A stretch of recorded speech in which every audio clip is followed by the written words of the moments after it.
Kita sedang membahas tentang hukum kerajaan surga dari Matius pasal 5 ayat 17 sampai 48, saudara-saudara. Saya review sedikit apa yang sudah kita sampaikan pada waktu yang lalu, minggu yang lalu. Yang A, kita sudah membahas bagian yang A, bahwa Tuhan Yesus datang untuk menggenapi hukum Taurat, bukan untuk meniadakannya.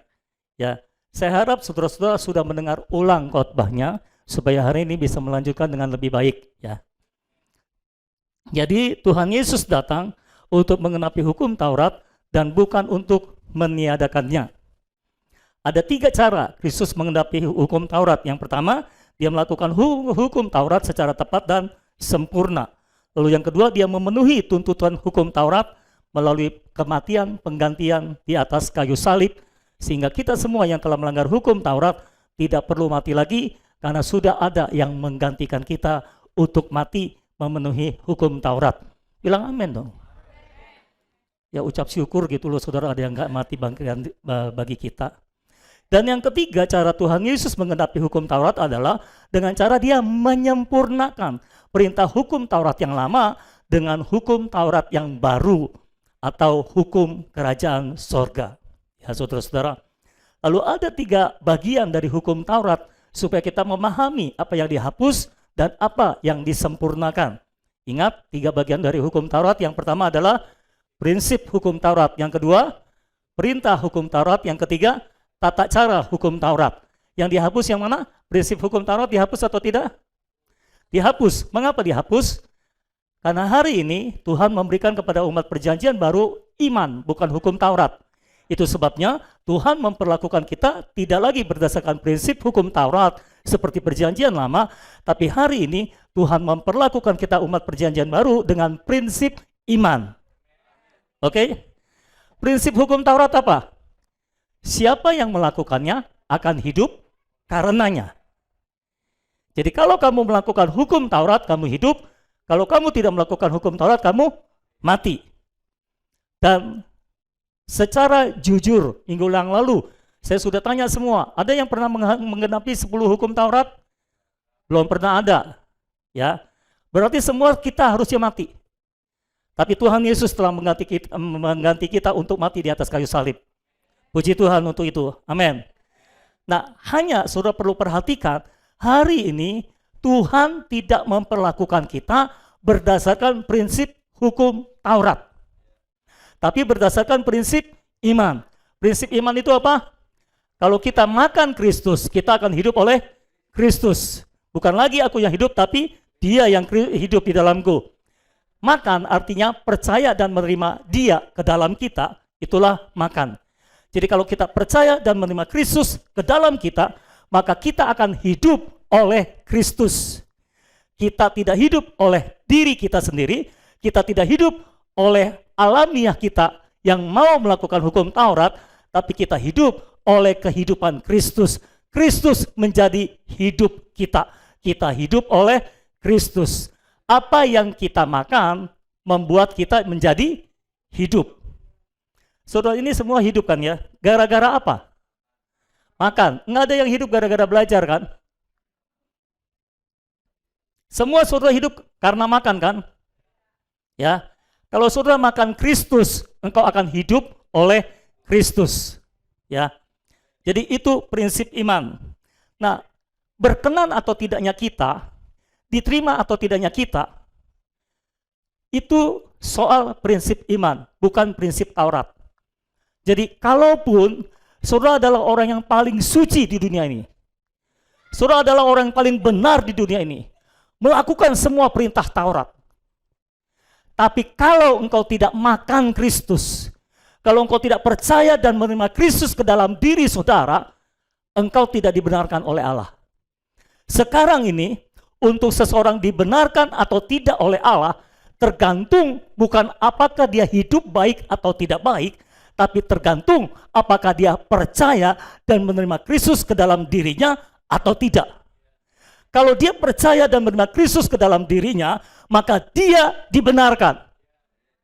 Walaupun dia bukan orang sempurna, walaupun dia belum jadi orang yang baik-baik saja, tapi kalau dia percaya dan menerima Kristus ke dalam dirinya, maka dia dibenarkan. oleh Allah. Jadi benar atau tidaknya kita di hadapan Allah bukan karena kita banyak melakukan perbuatan baik, tapi karena kita banyak makan Kristus. Kebenaran yang muncul dari hidup kita seharusnya sewajarnya berasal dari makanan yang kita makan. Ya, saudara-saudara, selebihnya adalah dari alamiah kita. Jadi hari ini Allah memperlakukan kita sesuai dengan prinsip iman dan bukan prinsip hukum Taurat. Itu sebabnya demi iman, hukum Taurat, prinsip hukum Taurat telah dihapuskan. Kita sudah ketok palu, oke? Jangan lagi hidup berdasarkan prinsip Taurat. Saudara akan mispersepsi dengan Tuhan. Saudara berusaha berbuat baik. Saudara berusaha memperkenan hati Tuhan. Saudara berusaha melakukan syariat-syariat agamamu supaya engkau diperkenan oleh Tuhan. Tapi Tuhan penilaiannya lain, saudara-saudara. Pertanyaan dia setiap hari kepada saudara adalah, bukanlah apakah engkau melakukan apa yang aku perintahkan, tapi apakah engkau makan Kristus? Apakah engkau menikmati Kristus sebagai makananmu? Apakah setiap hari engkau menyerap Kristus sebagai makananmu, sebagai minumanmu, sebagai udaramu? Kristuslah udara, nafas hayat yang kita hirup setiap hari. Kristuslah air hayat, air kehidupan yang harus kita minum setiap hari. Dan Kristuslah roti hayat yang harus kita makan setiap hari. Kristus harus menjadi segala-galanya dalam hidup kita. Kita percaya dan menerima dia ke dalam kita, kita hidup oleh dia. Jadi hiduplah dalam prinsip iman, bukan dalam prinsip Taurat. Karena kalau saudara hidup dan menjalankan aktivitas agama saudara sebagai orang Kristen sesuai dengan prinsip Taurat, penilaian saudara dengan Tuhan akan berbeda. Itulah sebabnya orang berpikir dia baik, tapi Tuhan menilai dia jelek. Gereja di Laodikia adalah gereja yang luar biasa. Mereka merasa kaya dan sudah memperkaya diri dengan semua yang diperlukan untuk membangun gereja. Tapi Tuhan bilang, engkau ini miskin, melarat, buta, dan telanjang. Kenapa? Mereka memiliki semua perlengkapan untuk pertumbuhan gereja, tapi masalahnya Kristus yang ada di luar. Kristus yang tidak ada di dalam. Kristus ketok-ketok pintu di luar mau masuk ke dalam gereja.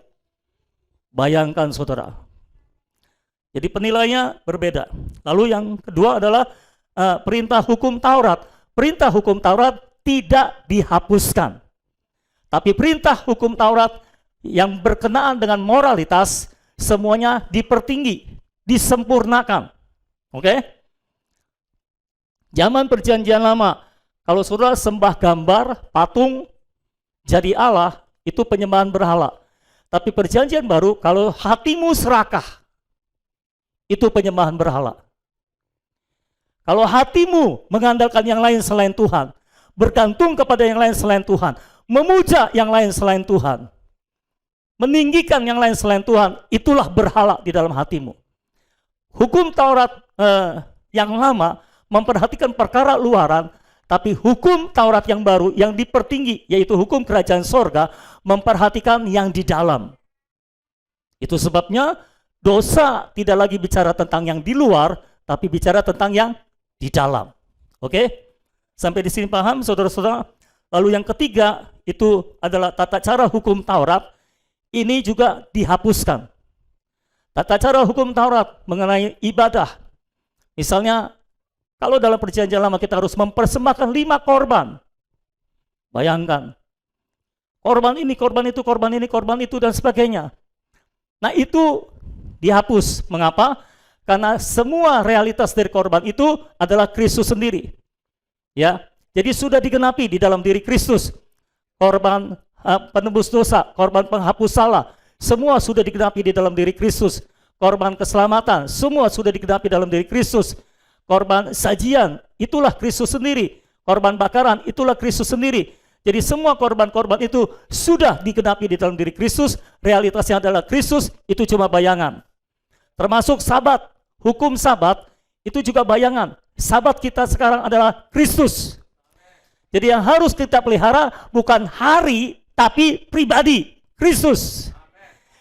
Semua yang kita lakukan harus soal merawat Kristus yang di dalam kita, menggarap Kristus di dalam kita, memperhidupkan Kristus di dalam kita, karena dialah tempat perhentian kita, karena dialah hari perhentian kita, dialah sabat kita.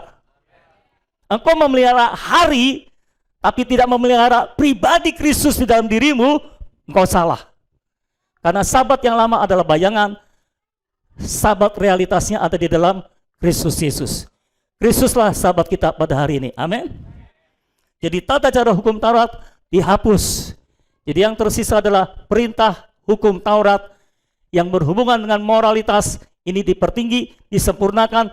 Ini tidak akan dihapus sampai berakhir masa kerajaan 1000 tahun, sampai langit dan bumi lenyap dan langit dan bumi yang baru muncul. Oke? Ya, saudara-saudara. Seperti itu. Lalu kita masuk yang ke B sekarang. Prinsip yang ke B adalah, boleh ditampilkan, standar moral kita menentukan apakah kita akan menduduki tempat terendah atau tertinggi dalam kerajaan sorga. Standar moral kita menentukan apakah kita akan menduduki tempat terendah atau tertinggi dalam kerajaan sorga. Saya harus menyatakan ini dengan tegas, karena ada banyak orang Kristen salah persepsi tentang kekristenan. Mereka pikir orang Kristen hidup dalam anugerah, itu sebabnya standar moral nggak berarti buat mereka. Itu terbalik, itu pembohongan, itu dusta. Justru umat kerajaan harus hidup dalam standar moral yang tertinggi. Terima kasih untuk beberapa ya dan amin. Coba saudara baca ayat 19. Ayat 19, sama-sama. Karena itu, siapa yang meniadakan salah satu perintah hukum Taurat, sekalipun yang paling kecil, dan mengajarkannya demikian kepada orang lain, ia akan menduduki tempat yang paling rendah di dalam kerajaan sorga. Tetapi siapa yang melakukan dan mengajarkan segala perintah-perintah hukum Taurat, ia menduduki tempat yang tinggi di dalam kerajaan sorga. Tuhan berkata seperti ini, siapa yang meniadakan salah satu perintah hukum Taurat, sekalipun yang paling kecil, artinya gini, kalau kamu hukum Taurat yang paling kecil aja, hukum Taurat yang lama, yang terkecil dari hukum Taurat yang lama, itu kamu anggap tiada, kamu anggap nggak ada, standar moralnya kamu tiadakan, dan kamu tidak melakukannya, bahkan kamu mengajarkan kepada orang lain, kamu akan menjadi orang yang terkecil dalam kerajaan sorga. Itu kan berarti standar moral kita menentukan posisi kita dalam kerajaan sorga. Paham saudara? Tapi siapa yang melakukannya dan mengajarkan segala perintah-perintah hukum Taurat, apalagi yang telah disempurnakan, ia akan menduduki tempat yang tinggi di dalam kerajaan sorga. Siapa yang mau di kerajaan sorga tempatnya tertinggi? Oh, haleluya. Siapa yang mau tempatnya di dalam kerajaan sorga yang terendah? Nggak ada. Yang nggak angkat tangan itu apa? Nggak jelas. Kenapa selalu ada yang nggak jelas ya? Dengan mengatakan seperti itu, sebetulnya Tuhan Yesus ingin mengatakan, jika kamu ingin menjadi besar dalam kerajaan sorga, kamu harus memiliki standar moral yang tertinggi. Jika standar moralmu tidak mencapai standar hukum Taurat yang baru, yaitu hukum kerajaan sorga, kamu akan menjadi yang terkecil dalam kerajaan sorga. Jadi please dipahami, orang Kristen itu standar moralnya jauh lebih tinggi daripada orang yang non-Kristen. Selamat datang dalam dunia kekristenan yang sejati. Jadi kalau selama ini sudah berpikir, jadi orang Kristen itu nggak butuh standar moral karena kita hidup dalam anugerah, itu salah besar. Mengapa berhubungan dengan standar moral? Karena sebetulnya moral adalah sebuah ekspresi dari hayat yang di dalam. Moral adalah ekspresi dari kualitas hidup yang di dalam. Betul? Saya ulangi, moral adalah ekspresi hayat yang di dalam. Moral itu yang kelihatan di luar, itu adalah ekspresi dari hayat yang bertumbuh di dalam. Kalau hayat Allah bertumbuh di dalam dirimu, kalau engkau menempuh jalan hayat, engkau bertumbuh dalam hayat, engkau hidup di dalam hayat, engkau hidup oleh hayat ilahi itu, maka secara otomatis moralmu akan dipertinggi. Standar moralmu akan dipertinggi. Makin tinggi pertumbuhan hayat yang saudara alami, semakin tinggi standar moral yang engkau miliki. Karena setiap kali hayat bertumbuh di dalam kita, setiap kali standar moral dipertinggi lagi, dipertinggi lagi, dipertinggi lagi, sampai mencapai kesempurnaan. Hendaklah kamu menjadi sempurna, seperti Bapamu yang di surga sempurna. Inilah kekristenan. Inilah cara hidup kekristenan, saudara-saudara. Orang Kristen targetnya menjadi sempurna seperti Allah sempurna. Bukan hidup asal-asalan. Bukan abal-abalan, saudara. Istilah orang sekarang, jadi orang Kristen itu bukan recehan, saudara. Ini orang berkualitas, orang unggul, orang berbobot. Itulah orang Kristen, itulah umat kerajaan, ya saudara-saudara. Nah, jadi semakin tinggi standar hayat di dalam diri kita, semakin tinggi standar moral di hidup kita, saudara-saudara. Sehingga, ingat baik-baik, Tuhan bahkan tidak memanggil kita sekedar menjadi orang bermoral, loh, saudara. Tuhan memanggil kita untuk menjadi umat kerajaan. Itu melampaui orang yang bermoral sekalipun. Kalau Tuhan memanggil saudara menjadi orang bermoral, di dunia ini ada banyak orang bermoral tanpa Tuhan. Bisa nggak jadi orang bermoral tanpa Tuhan? Bisa. Oh, banyak orang baik di dunia ini. Rata-rata masyarakat Indonesia mengakui kalau Pak Jokowi adalah orang baik. Orang menyerang dia ampuni, dia maafkan. Orang Kristen diserang, boro-boro mengampuni, saudara-saudara. Loh, kok dia jadi lebih baik daripada orang Kristen? Gimana ini? Karena orang Kristen mengalami salah persepsi. Jadi ingat, standar moral, standar hayat di dalam kita menentukan standar moral yang terekspresi lewat hidup kita, karena moral adalah ekspresi dari hayat. Sejauh mana hayatmu bertumbuh, sejauh itulah standar moral dipertinggi dalam hidup saudara. Makanya perhatikan baik-baik, orang yang tidak bertumbuh rohaninya, orang yang tidak bertumbuh dalam hayat, saya harus menjelaskan ini, karena seringkali pertumbuhan rohani disalah mengerti orang. Orang bertumbuh dalam karunia, dia pikir bertumbuh dalam hayat. Tidak, itu bukan hal yang sama. Itu hal yang berbeda. Kalau sudah bertumbuh dalam hayat, standar moralmu akan semakin tinggi. Akan semakin tinggi. Akan semakin tinggi. Apa yang dulu benar, sekarang bisa salah. Karena standar moralnya dipertinggi. Jadi standar hayat menentukan standar moral. Saya memberitahu ini karena akhir-akhir ini dalam pengalaman dan ketika persiapan khotbah ini juga, saudara-saudara, saya baru menyadari bahwa ciri dari pertumbuhan hayat adalah standar moral dipertinggi.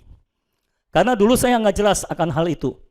Saya berkata kita harus bertumbuh dalam hayat, kita harus bertumbuh dalam hayat. Ya, tapi standarnya apa? Bagaimana kita tahu kalau kita sudah bertumbuh dalam hayat? Ya kan, saudara? Kita bisa bedakan mungkin, oh ini bertumbuh dalam karunia. Salomo adalah orang yang bertumbuh dalam karunia, tapi tidak dalam hayat. Itu sebabnya standar moralnya rendah. Jelas, saudara? Dia orang paling berhikmat di atas muka bumi, tapi standar moralnya rendah. Mengapa? Dia hebat dalam karunia, tapi tidak matang dalam hayat. Oke? Makanya punya istri 1000. Orang kalau punya istri 1000, itu standar moralnya udah kemana-mana, saudara. Iya kan? Nah, sekarang mari kita telaah lebih dalam mengenai arti kata moral. Tolong tampilkan. Saya melihat di kamus. Moral adalah ajaran tentang baik buruk yang diterima umum mengenai. Nah, kata-kata ini saya mau blow up pada hari ini. Oke. Jadi moral adalah bicara tentang perbuatan, sikap, kewajiban, akhlak, budi pekerti, susila. Perbuatan, sikap, perbuatan adalah sesuatu yang di luar. Sikap adalah sesuatu yang di dalam. Sikap bicara tentang sikap hati di dalam. Perbuatan bicara tentang yang tereksekusi di luar. Sebagaimana sikap hatimu di dalam, itulah perbuatan yang akan muncul di luar. Ya saudara. Nah, sebagai umat kerajaan, saudara-saudara, kita harus memiliki sikap dan perbuatan yang sesuai dengan kerajaan sorga. Amin. Di dalam Alkitab, semua sikap dan perbuatan yang harus kita lakukan sebagai seseorang, semuanya ada dalam Alkitab. Semuanya tertulis dalam Alkitab. Misalnya, Efesus 5. Bagaimana sikap dan perbuatan kita dalam keluarga, ada di situ. Oke? Istri harus tunduk pada, nggak ada yang lanjutin. Istri harus tunduk pada, suami harus mengasihi istri. Anak harus tunduk dan taat pada orang tua. Orang tua harus mendidik anak tanpa menyakiti hatinya. Karyawan pun, bagaimana dia bersikap dan berbuat terhadap atasannya, ada di situ. Atasan kepada karyawan ada di situ juga. Betul? Bagaimana sikap dan perbuatan kita terhadap pemerintah, ada juga di situ. Roma pasal 13. Pernah baca itu? Semua kita harus tunduk pada pemerintah. Karena tidak ada pemerintah yang tidak ditetapkan oleh Allah, kata Roma. Sekalipun kelihatannya kejam, tapi Allah pegang kendali atas sejarah dunia ini. Jadi kita harus tunduk pada pemerintah juga. Nah, saudara-saudara, perhatikan baik-baik. Kalau saudara tidak hidup dalam hayat, karena kalau saudara baca Efesus pasal 5, sebelum Rasul Paulus bicara tentang sikap dan perbuatan dalam keluarga, dia bicara tentang janganlah kamu mabuk oleh anggur, tapi penuhlah dengan Roh Kudus. Artinya apa? Untuk saudara bisa memiliki sikap dan perbuatan yang tepat sesuai firman Tuhan, saudara tidak bisa kalau tidak dipenuhi dengan Roh Kudus. Ya, kalau saudara mabuk dengan hayat alamiah saudara, anggur, mabuk dengan pikiran dan perasaan saudara, semua yang alamiah, saudara akan dikuasai oleh yang alamiah. Tapi kalau saudara mabuk oleh Roh Kudus, dikuasai oleh Roh Kudus, dikuasai oleh firman, dikuasai oleh hayat ilahi, dengan sendirinya, saya ulangi, dengan sendirinya, saudara akan tahu bagaimana caranya bersikap dan berbuat sebagai seorang istri terhadap suami, sebagai seorang suami terhadap istri, sebagai seorang anak terhadap orang tua, sebagai orang tua terhadap anak. Saudara akan tahu bahkan tanpa diajari. Kalau saudara hidup di dalam hayat ilahi. Kristus yang tergalap dalam diri saudara, Kristus yang olehnya saudara hidup, Kristus yang menjadi hayat saudara, dialah yang akan melakukan segalanya bagi saudara, dan saudara tinggal mengekspresikan Kristus. Percayalah para istri, engkau tidak tahu, tidak akan pernah tahu bagaimana caranya bersikap dan berbuat untuk tunduk dan hormat pada suamimu sampai Kristus yang melakukannya bagimu. Engkau tidak bisa. Makanya, kalau saudara baca Alkitab, seringkali ibu-ibu baca Alkitab, hai istri, tunduklah pada suamimu. Lalu dia berdoa, Tuhan, aku mau tunduk pada suamiku Tuhan. Tolong aku Tuhan. Bantu aku Tuhan. Tunduk pada suamiku Tuhan. Gimana ya Tuhan? Dianya begitu lagi Tuhan. Gimana bisa tunduk di Tuhan? Wah, ini awalnya doa lama-lama mengeluh nih saudara. Tuhan, gimana Tuhan? Dia nggak tanggung jawab gitu. Dia nyebelin. Tiap hari nyebelin. Gimana aku bisa tunduk Tuhan? Nah ini doa penuh pergumulan nih saudara. Kenapa seperti itu? Karena engkau berdoa secara alamiah. Seharusnya ketika saudara membaca Alkitab dan ayat itu berkata seorang istri harus tunduk dan hormat pada suaminya, engkau seharusnya berdoa seperti ini, Tuhan, jelas-jelas aku tidak bisa melakukan ini. Hanya Kristus yang bisa melakukan ini. Aku tidak tahu bagaimana caranya tunduk dan hormat kepada suamiku Tuhan. Ada terlalu banyak alasan untuk aku tidak bisa tunduk dan hormat kepada dia. Tapi kalau Kristus yang bekerja di dalamku, aku akan tahu bagaimana cara bersikap, bagaimana cara berbuat sebagai seorang istri terhadap suaminya. Amin. Sama seperti suami juga gitu. Mau tanya, para suami, mengasihi istri susah atau gampang? Susah ya? Makasih ada yang jujur. Oke, mengasihi istri susah atau gampang para suami? Nggak berani jawab ya. Karena sebelahnya ada istrinya, bisa dicubit dia. Oke, saya tambahkan bobot pertanyaannya. Mengasihi istri itu susah atau gampang? Bobotnya saya tambah lagi, mengasihi istri yang tidak tunduk pada suami susah atau gampang? Ini susahnya tambah penekanan tadi ya, agaknya gitu ya. Iya, para suami, apalagi dia mendapati istrinya nggak tunduk sama dia. Dia akan doa, Tuhan, ini pergumulan besar bagiku Tuhan. Di mana aku bisa mengasihi dia Tuhan? Tiap hari mukanya monyong. Tiap hari nyebelin, bawel ya minta ampun. Aku ngomong satu kata, dia ngomong 1000 kata Tuhan. Aku mau ngomong belum selesai, dia udah potong habis-habisan Tuhan. Gimana aku bisa mengasihi dia Tuhan? Ya engkau tidak bisa. Engkau tidak akan tahu bagaimana caranya jadi suami di dalam Kristus kalau engkau tidak hidup oleh Kristus. Berdasarkan manusia alamiah kita bobrok. Enggak ada seorang pun di antara saudara, para suami yang bisa mengasihi istrimu secara tepat. Percaya saya, karena saya adalah suami juga. Saudara tidak akan pernah bisa mengasihi istrimu secara tepat kalau engkau tidak hidup oleh Kristus. Ketika kita baca Alkitab, seharusnya Alkitab menjadi cermin bagi kita yang menunjukkan betapa bobroknya kita. Ketika kita baca, hai suami, kasihilah istrimu. Oh Tuhan, aku jauh benar. Kemarin aku baru marah-marah sama istriku Tuhan. Bagaimana aku mengasihi istriku? Oh Tuhan, saya rasanya tiap hari dia nyebelin saya Tuhan. Gimana Tuhan? Nggak bisa. Alamiah kita tidak bisa melakukan firman Tuhan. Ada orang-orang yang sombong dengan hayat alamiahnya. Kita harus menjadi pelaku firman. Ayo kita lakukan firman. Oke, firman yang mana yang kau maksud? Ayo, firman yang mana yang kau maksud? Nggak usah jauh-jauh. Jangan khawatir akan hidupmu. Jangan khawatir apa yang kau makan, engkau minum, engkau pakai. Burung di udara Tuhan pelihara. Ayo, siapa yang khawatir akan hidupnya? Bisa melakukan firman kamu. Makanya kita jangan sombong. Hayat alamiah ini kita tidak berdaya terhadap firman. Makanya saya bilang berkali-kali, jadi orang Kristen itu bukan sekedar sulit, itu mustahil.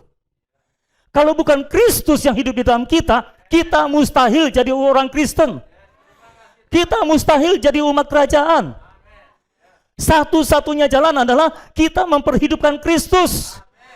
Menolak semua yang alamiah, hanya memperhidupkan Kristus, hanya hidup oleh Kristus, hanya makan Kristus setiap hari. Baru kita bisa hidup oleh Kristus. Siapa yang memakan aku akan hidup oleh aku. Para istri saya tanya terus terang, sebetulnya saudara mau melakukan firman Tuhan enggak sih? Satu ya. Sebetulnya saudara mau melakukan firman Tuhan enggak? Nah, ketika saya tanya saudara, sebetulnya saudara mau melakukan firman Tuhan apa enggak aja? Ini jawabnya susah, kenapa? Banyak pertentangan di dalam batin. Aku jawab iya, nanti gimana? Aku jawab enggak, nanti murtad. Jawab iya, nanti susah. Aku terjebak, gitu kan? Kenapa susah? Karena hayat alamnya kita memang tidak bisa melakukan firman Tuhan. Kita bobrok sama sekali. Kita berasal dari manusia yang telah jatuh, dan satu-satunya cara kita menolak yang alamiah, kita hidup dalam hayat ilahi, Kristus di dalam kita. Hidupku bukannya aku lagi, tapi Kristus yang diam di dalam aku, yang melakukan segalanya bagiku. Itulah kekristenan. Amin, saudara-saudara. Jadi kalau saudara hidup dalam hayat, bertumbuh dalam hayat dengan sendirinya, saudara akan tahu bagaimana cara bersikap dan berbuat sebagai seorang istri terhadap suami, sebagai seorang suami terhadap istri, bagaimana bersikap terhadap seorang anak terhadap orang tua. Nih anak-anak, banyak nggak anak orang Kristen yang kurang ajar terhadap orang tuanya? Banyak nggak? Banyak ya. Jangan terlalu cepat jawabnya. Ya mikir dulu gitu. Banyak nggak di antara kita yang kurang ajar terhadap orang tuanya? Mau tanya, boleh nggak? Nggak boleh. Tahu nggak boleh tapi tetap dilakukan. Apa itu? Itu manusia dosa itu. Manusia bobrok itu. Tahu yang benar tapi tidak melakukan yang benar. Itu bobrok namanya. Betul. Terus kenapa kita nggak bisa melakukannya? Kalau dibilang mau, mau atau nggak? Mau, semua mau. Oh, semua kita mau menghormati orang tua. Makanya kalau sinjak kita kyonghi. Tapi motivasinya lain supaya dapat angpau, saudara. Bukan menghormati. Kita sujud-sujud. Kita mau menghormati orang tua. Kita tahu yang benar itu menghormati orang tua. Yang benar itu taat pada orang tua, bukan memberontak terhadap orang tua, bukan membangkang terhadap orang tua. Betul semua? Semua tahu itu? Tapi kenapa saudara gagal terus? Engkau masih hidup dalam hayat alamiahmu. Kalau engkau hidup dalam hayat ilahimu, Kristus yang ada di dalammu, Kristus itu, pengurapan yang di dalammu, akan memberitahu engkau segala sesuatu yang harus engkau lakukan.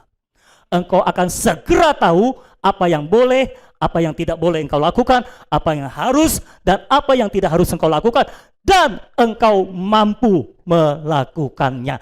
Itulah Kristus di dalammu. Makanya tidak ada jalan bagi kita selain hidup di dalam Kristus, dan Kristus hidup di dalam kita, dan kita hidup oleh Kristus. Cuma itu jalan kekristenan. Saudara mau berusaha dengan dirimu sendiri, percayalah sampai saudara masuk liang kubur, engkau akan gagal melakukan firman Tuhan. Apapun, yang manapun. Orang tua, susah nggak menyakiti hati anakmu dalam mendidik? Kita kadang-kadang komplain, Tuhan, aku nggak boleh menyakiti hati anakku menyakiti hati aku terus. Anak seringkali menyakiti hati orang tua, sadar atau nggak sadar. Kebanyakan sadar sih. Cuma pura-pura nggak tahu aja gitu kan. Tapi orang tua nggak boleh menyakiti hati anak dalam menghajar anak, dalam mendidik anak. Ini sulit, saudara. Jadi orang tua itu nggak gampang. Kalau saudara bilang jadi orang tua gampang, itu disebabkan karena saudara belum pernah jadi orang tua aja. Nanti kalau saudara sudah jadi orang tua, baru tahu rasa. Jadi orang tua itu susahnya kayak gimana gitu.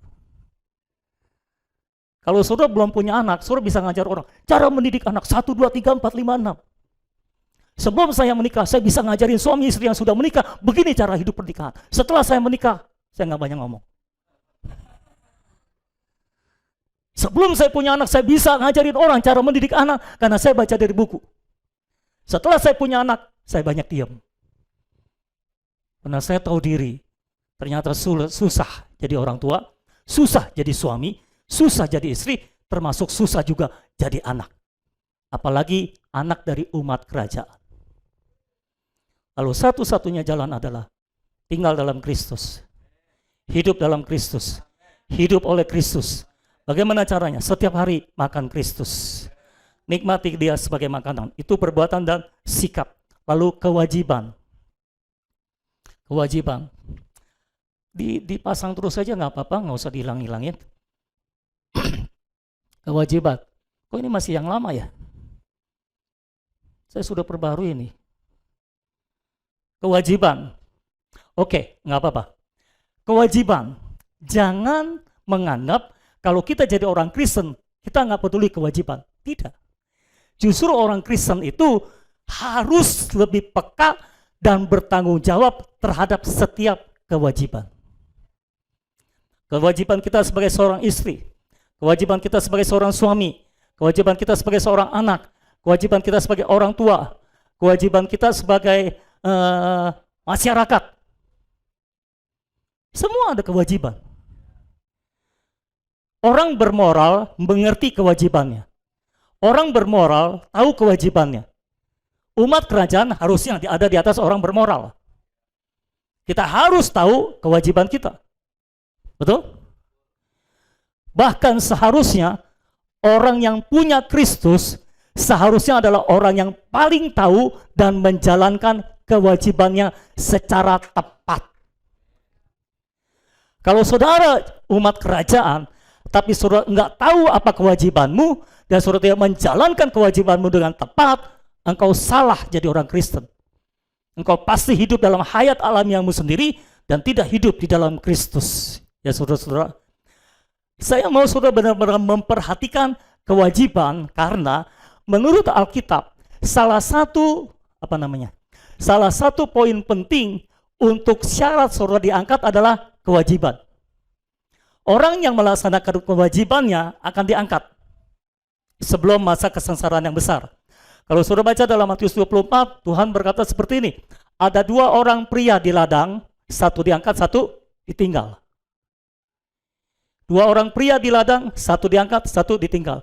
Ada 2 orang wanita di penggilingan gandum, satu diangkat, satu ditinggal. Bicara apa itu? Kewajiban.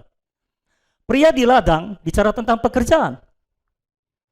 Pria tugasnya bekerja, memenuhi kebutuhan keluarga, mengayomi, menjaga keluarga.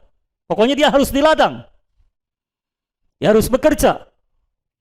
2 orang pria di ladang menceritakan tentang 2 orang Kristen yang sudah lahir baru, sama-sama kerja, tapi satu menjalankan kewajibannya dengan tepat, satu tidak menjalankan kewajibannya dengan tepat. Yang diangkat adalah mereka yang menjalankan kewajibannya dengan tepat. 2 wanita di batu penggilingan gandum, di tempat penggilingan gandum. Apa itu penggilingan gandum? Gandum bicara tentang makanan. Ini urusan rumah tangga. Seorang istri harus mengatur makanan dalam rumah tangganya, pakaian dalam rumah tangganya. Kalau saudara mau tugas seorang istri secara real dalam Alkitab ada dalam Amsal 31. Istri yang cakap melebihi permata, judulnya. Baca di sana, itu ada tugas dan tanggung jawab seorang istri. Ya saudara-saudara. Nah, seorang istri yang hidup dalam hayat ilahi akan tahu kewajibannya, bagaimana dia mengatur rumah tangganya, mengatur anak-anaknya, melayani suaminya, dan sebagainya. Orang yang sedang menjalankan kewajiban ini, ada yang satu bertanggung jawab, ada yang satu tidak bertanggung jawab, satu diangkat, satu ditinggal. Berarti yang diangkat adalah yang bertanggung jawab, yang menjalankan kewajibannya secara tepat. Betul saudara? Semua kewajiban apapun, tanggung jawab apapun, termasuk dalam pelayanan. Perumpamaan tentang talenta. Dipercayakan harta, ada yang 5, ada yang 3, ada yang 1. 5, 2, 1 ya. 5, 2, 1. Yang 5 menjalankan tanggung jawabnya, yang 2 menjalankan tanggung jawabnya, yang 1 tidak menjalankan tanggung jawabnya. Yang 5 dan 2 dapat upah, yang 1 dihukum atau didisiplin. Itu bicara kewajiban. Perumpamaan sebelumnya, pasal 25 ayat 1 sampai 13 tentang perempuan bodoh dan perempuan bijak. Ini bicara tentang tanggung jawab kita dalam merawat kerohanian kita, membangun kerohanian kita. Ya, 5 gadis bijaksana adalah 5 gadis yang bertanggung jawab, tahu kewajibannya, bagaimana dia harus menjagai pelitanya tetap menyala. Bagaimana membiarkan Roh Kudus memenuhi bejana jiwanya, sehingga dia terus dikobarkan oleh Roh Kudus jiwanya itu. Ya, itu 5 gadis bijaksana. Sementara 5 gadis bodoh tidak menyiapkan minyak, tidak punya cadangan minyak di dalam bejananya. Bejana di situ adalah jiwanya. Jadi roh hayat Allah yang di dalam rohnya tidak ketransfer, tidak memenuhi jiwanya, karena dia tidak makan Kristus setiap hari. Karena dia lalai dalam menjalankan kewajiban kerohaniannya setiap hari. Jadi jangan pernah anggap enteng kewajiban. Selamat siang. Saya harap saudara sudah mulai merasakan bau-baunya kekristenan yang sejati.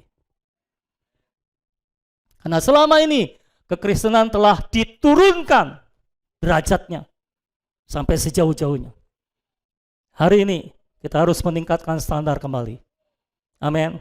Ketika Roh Kudus meningkatkan standar, semua musuh dikalahkan. Ketika gereja terus turun standarnya, gereja dikalahkan oleh musuh.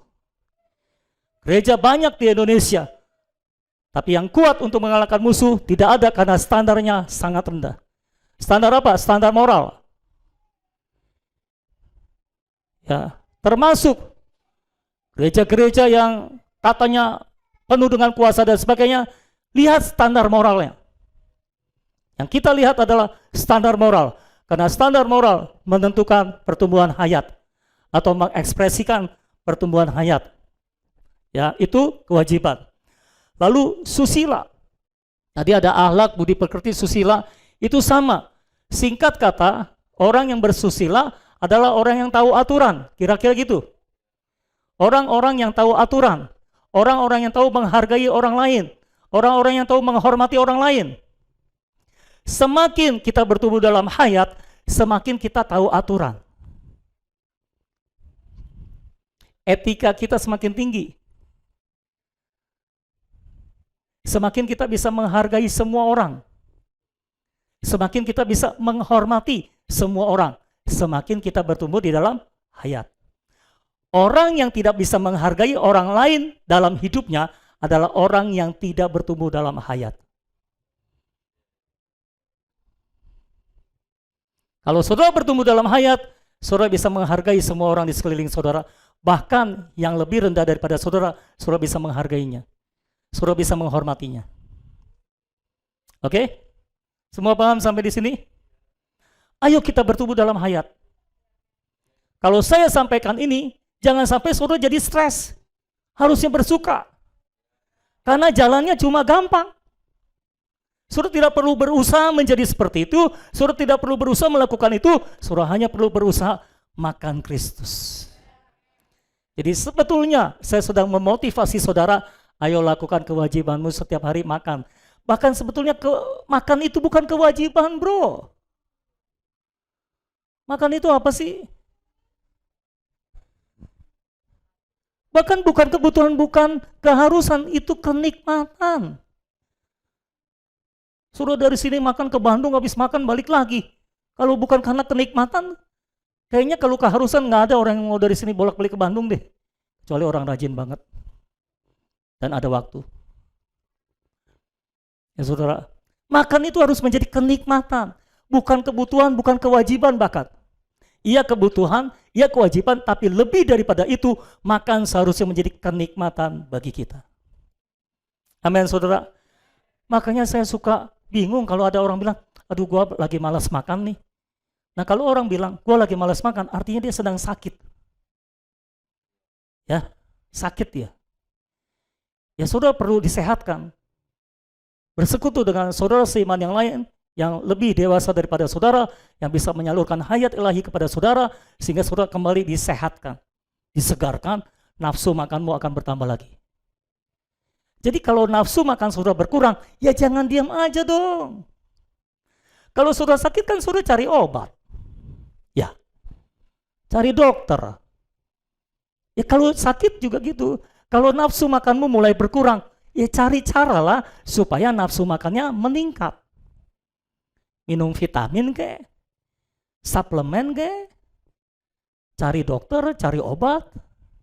Jangan diam saja. Kalau diam, nanti tambah nggak nafsu makan kan? Ya tambah kurus saudara, tambah tidak bertumbuh. Jadi kalau saudara hidup dalam hayat, tidak hidup berdasarkan hayat alamiah saudara, saudara akan segera tahu apa yang harus saudara lakukan dan apa yang tidak harus saudara lakukan. Apa yang tidak boleh saudara lakukan, apa yang boleh saudara lakukan. Karena seringkali banyak orang Kristen pertanyaannya, Pak saya boleh nonton nggak Pak ya? Sekitar itu aja. Boleh nonton atau enggak? Iya Pak, kan di Alkitab nggak ada bioskop Pak. Ya nggak ada lah. Nggak ada larangan ke bioskop Pak. Iya. Saya hanya bisa bilang, lihat ke dalam rohmu, rasakan di sana, tanya Tuhan, kamu boleh nggak? Kalau di dalammu berkata, keluar dari situ, keluarlah. Kalau Tuhan izinkan, masuklah. Itulah hidup dalam hayat.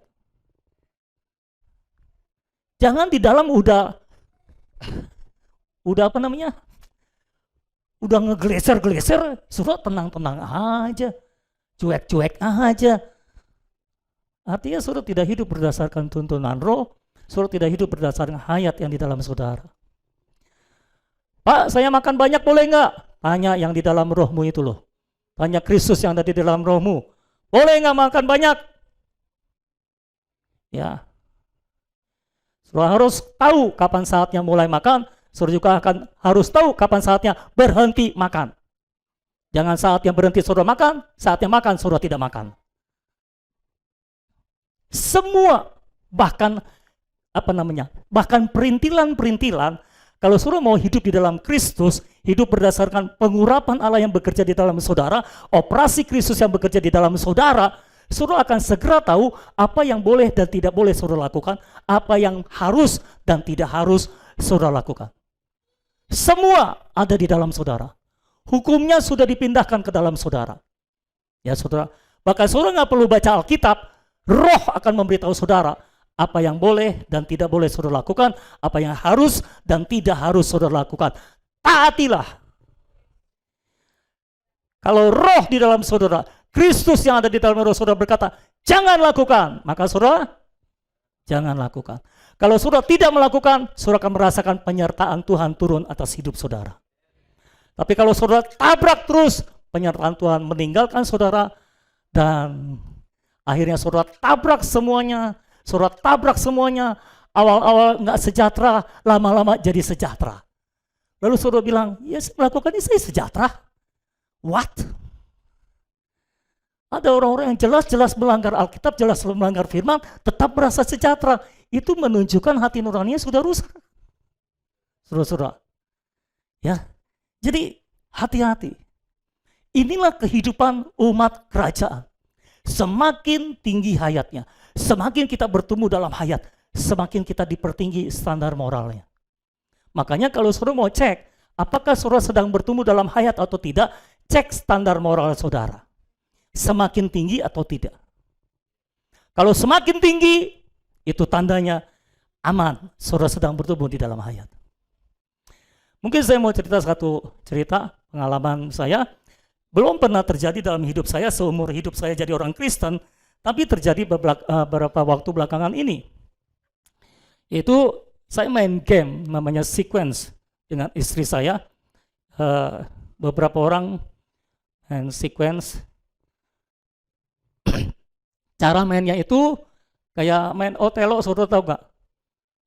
Kita bikin bulat-bulat sampai 5 jadi 1 gitu. Bentuknya boleh ini apa? Horizontal, vertikal, diagonal boleh. Pokoknya kalau jadi 5 ya jadi 1 gitu. Ya, yang satu mungkin pakai bulat-bulat, yang satu pakai silang-silang gitu.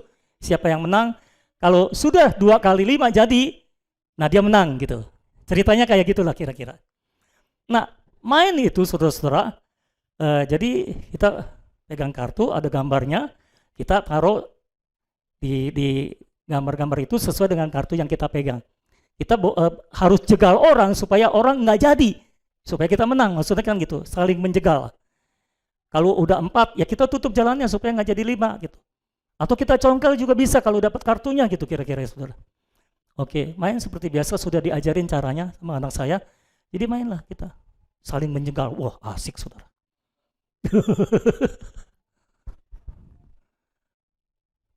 Saya tahu istri saya suka main itu, jadi ya saya mau main lagi tuh, sisihkan waktu udah, yuk main.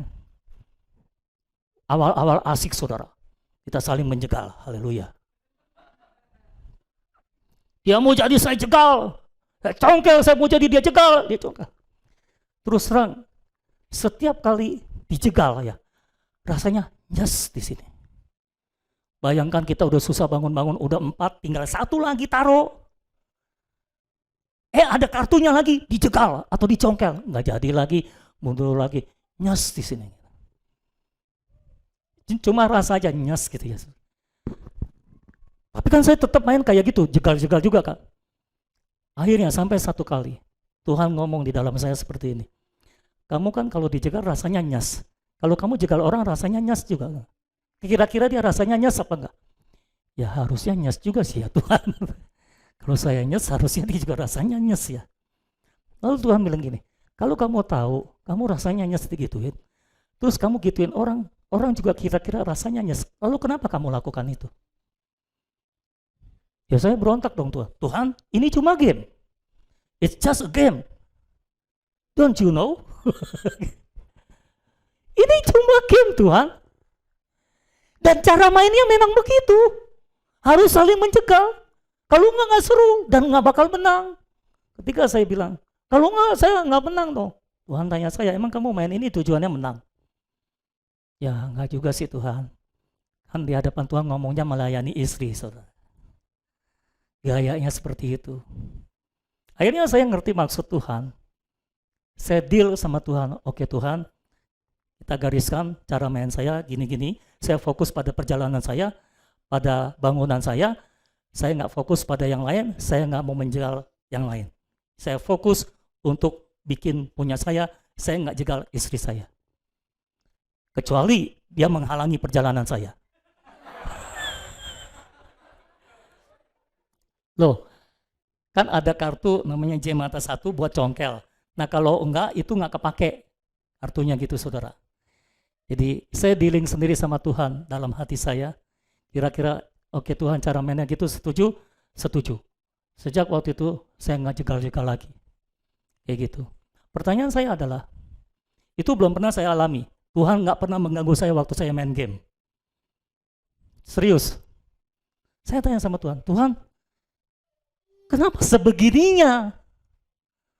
Dari situlah Tuhan mengajar saya, kamu kan bicara pertumbuhan hayat, kamu mengejar pertumbuhan hayat, dan selama ini kamu cari tahu cirinya apa kalau aku bertumbuh dalam hayat. Kalau bertumbuh dalam hayat, standar moral dipertinggi. Bahkan di dalam permainan, nggak boleh menjegal orang. Selamat siang semuanya. Ini bukan standar untuk saudara oke, supaya semuanya sejahtera. Ini bukan standar untuk saudara. Tapi saya coba mau beritahu saudara, bahwa semakin kita bertumbuh dalam hayat, bahkan bukan hanya dalam kehidupan saudara nggak boleh main-main, bahkan dalam sebuah game pun, saudara tetap harus melakukan unsur-unsur hukum kerajaan. Jelas ya saudara? Ini kira-kira jelas nggak nih? Saya terus terang mengalami pengalaman itu karena itu belum pernah saya alami sih. Ya. Tapi saya sadar, maksudnya saya jadi mengerti maksud dari pertumbuhan hayat dan standar moral. Ada hubungan antara standar moral dan pertumbuhan hayat. Kalau saya tidak mengalami itu, mungkin saya kurang jelas dalam menjelaskan perkara ini kepada saudara. Kalau sekarang saya jelas bahwa benar-benar moral adalah ekspresi hayat. Semakin saudara hidup dalam hayat yang tertinggi, semakin standar moral menjadi standar moral yang tertinggi. Itu sebabnya, please, jangan anggap enteng standar moral. Ya, saudara-saudara, misalnya sebagai warga negara, saudara harus menaati peraturan pemerintah. Tuh, siapa yang naik motor di jalan nggak pakai SIM? Naik mobil nggak pakai SIM? Boleh atau enggak? Enggak. Tahu apa enggak itu nggak boleh? Kenapa saudara tetap lakukan? Nggak ada jawaban. STNK-nya, pajaknya nggak dibayar. Boleh nggak? Boleh nggak? Kenapa saudara tetap lakukan? Halo? Nggak ada duit Pak. Kalau nggak ada duit jangan beli motor dulu. Kalau nggak ada duit jangan beli mobil dulu. Naik kendaraan umum. Itulah umat kerajaan. Umat kerajaan tidak suka melanggar peraturan. Pak, tapi kan nggak ada pemeriksaan, Pak. Ini bukan soal pemeriksaan. Pak, nggak ada polisi. Bukan soal ada polisi, nggak ada polisi. Kalau saudara punya konsep seperti itu, berarti kehidupan kekristenan saudara sama. Kalau ada pendeta, baik-baik. Kalau nggak ada pendeta, baik-baik juga. Kalau ada pendeta, nggak merokok. Kalau ada pendeta, langsung sembunyikan rokoknya. Itu konsep manusiawi. Baik kalau ada pengawasan. Ikut peraturan kalau ada pengawasan. Kalau nggak ada yang mengawasi, liarlah kita. Nah, kita ini diawasi atau tidak diawasi, nggak boleh jadi orang yang liar. Harus tetap menjadi orang yang teratur dalam segala-galanya. Selamat siang. Sudah bisa menangkap apa yang saya sampaikan? Inilah umat kerajaan. Inilah orang Kristen. Nah, bagaimana saudara mau memuliakan Bapa dengan perbuatan baik, sedangkan saudara melanggar peraturan semua di jalan?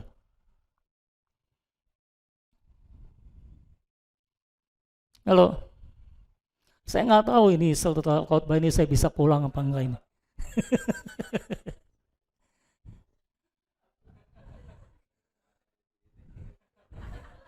Ya justru itu bahayanya. Karena saudara tahu rumah saya.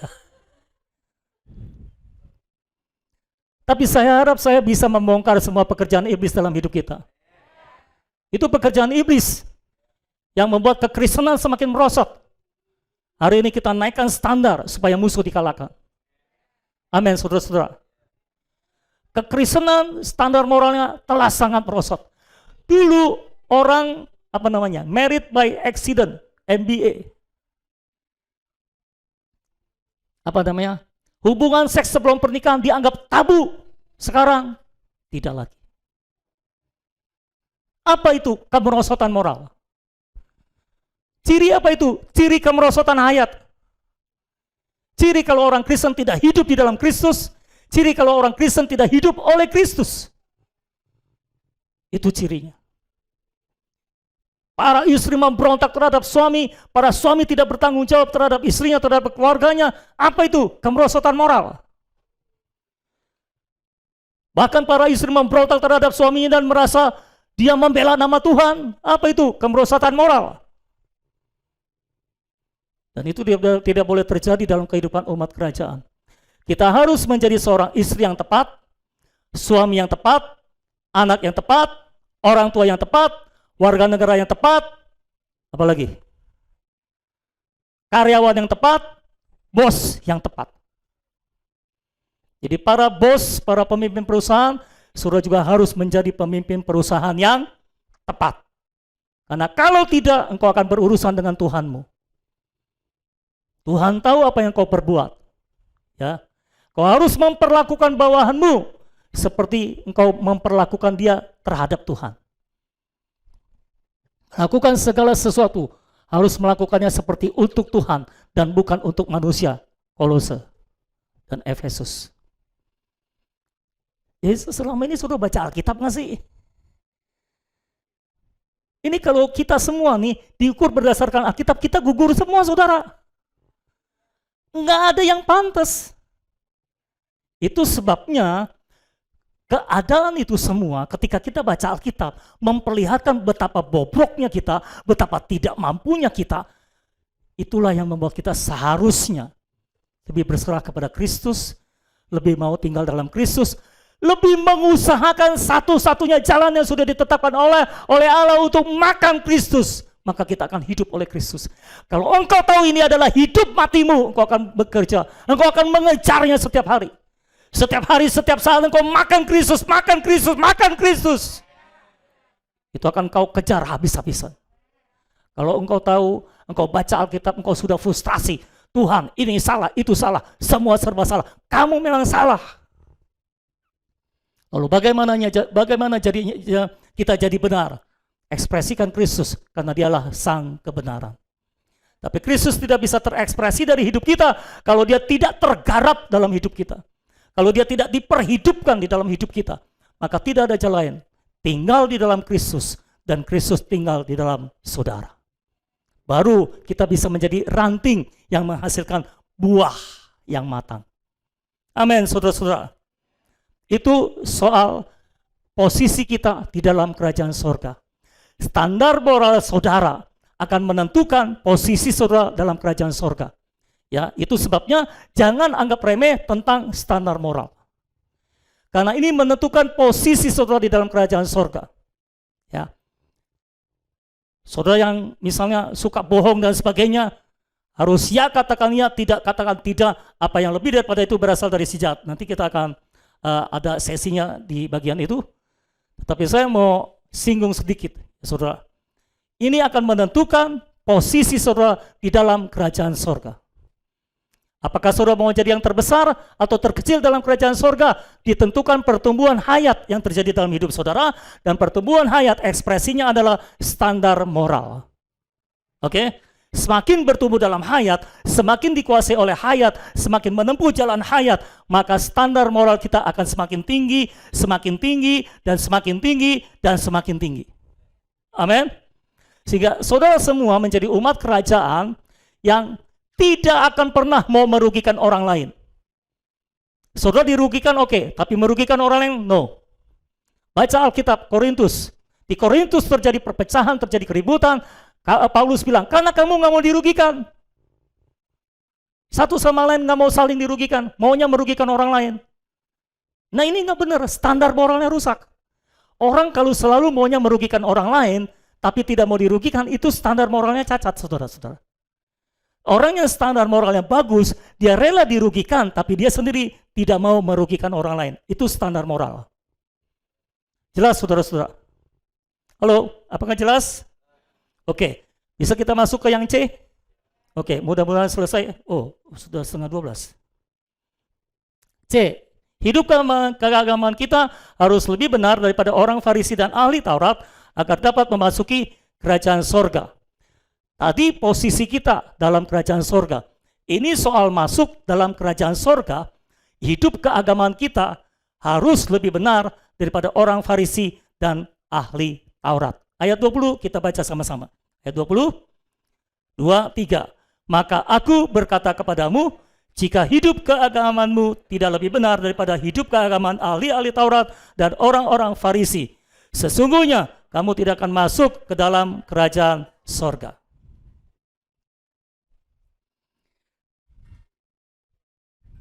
Ini saya ragu-ragu nih, mau lanjut atau stop di sini nih? Karena ini cukup panjang juga. Oke, kita lanjut, minimal saya bahas bagian 1. Nomor yang pertama. Tentang kandang domba vs perjamuan kawin. Jadi ketika saudara baca Alkitab, jika hidup keagamaanmu tidak lebih benar daripada hidup keagamaan ahli-ahli Taurat dan orang-orang Farisi, kamu tidak bisa masuk dalam kerajaan sorga. Ini tidak bicara tentang kalau mereka bangun jam 5 pagi untuk berdoa, kita harus bangun jam 3 pagi. Mereka berdoa 5 hari sekali, kita harus berdoa 10 kali sehari. Mereka puasa 2 kali seminggu, kita harus puasa 4 kali seminggu. Apalagi? Mereka pakai pakaian yang tertutup dari atas sampai bawah, kita harus tertutup semuanya juga. Enggak modelnya kayak gitu, saudara. Ini tidak bicara tentang yang lahir ya, tapi yang di dalam, saudara-saudara. Ada 3 hal yang akan yang akan kita persekutukan dalam bagian ini. Yang pertama adalah tentang cara hidup keagamaan sehari-hari, yaitu Tuhan mengumpamakan cara hidup orang beragama, ahli Taurat dan orang Farisi itu seperti kandang domba. Sementara umat perjanjian baru, cara hidup keagamaannya itu diumpamakan sebagai perjamuan kawin. Nah ini 2 hal yang sangat bertentangan. Hidup keagamaan saudara harus lebih benar daripada orang Farisi dan ahli Taurat atau orang-orang agamawi itu. Maksudnya adalah kalau mereka hidup keagamaannya itu seperti ada dalam kandang domba, saudara seharusnya menikmati kehidupan rohani saudara, menikmati kehidupan keagamaan saudara seperti dalam sebuah pesta perjamuan kawin. Oke, yuk kita lihat dulu ayatnya, Yohanes 10.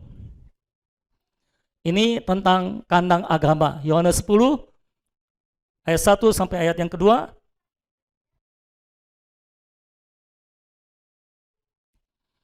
Yohanes 10 ayat 1 sampai ayat yang kedua. Sudah di situ semua? Oke. Aku berkata kepadamu, sesungguhnya siapa yang masuk ke dalam kandang domba dengan tidak melalui pintu, tetapi dengan memanjat tembok, ia adalah seorang pencuri dan seorang perampok. Tetapi siapa yang masuk melalui pintu, ia adalah gembala domba.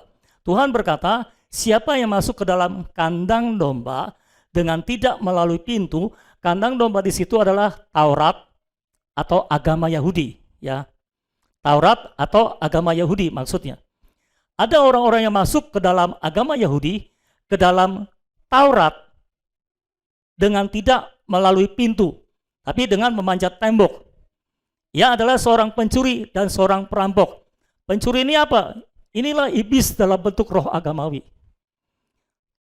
yang memasukkan orang-orang ke dalam Taurat dan agama Yahudi tanpa melalui pintu. Lalu siapakah pintu itu? Ayat 7. Ayat 7.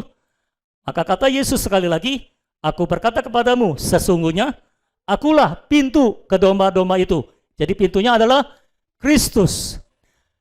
Zaman perjanjian lama, Taurat diberikan oleh Allah sebagai pendahulu Kristus sampai datang Kristus.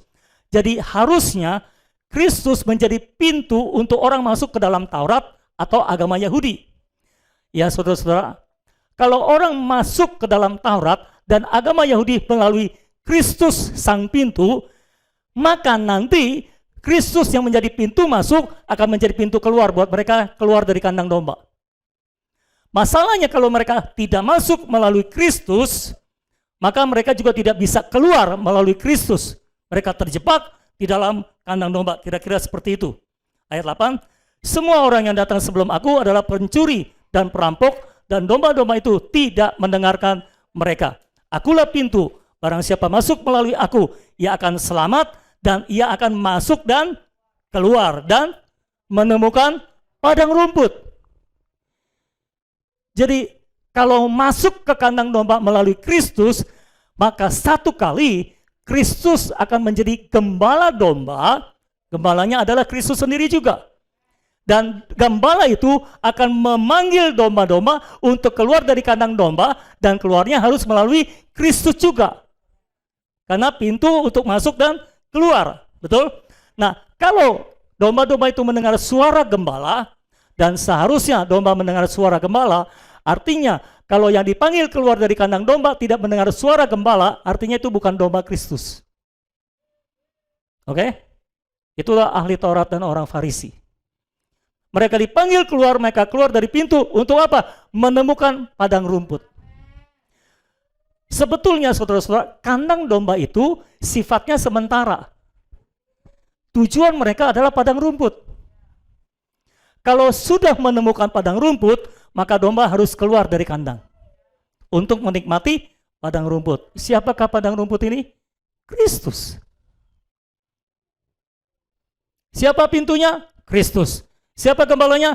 Kristus. Siapa padang rumputnya? Kristus. Jadi kalau saudara baca Alkitab, saudara akan menemukan banyak Kristus di dalamnya.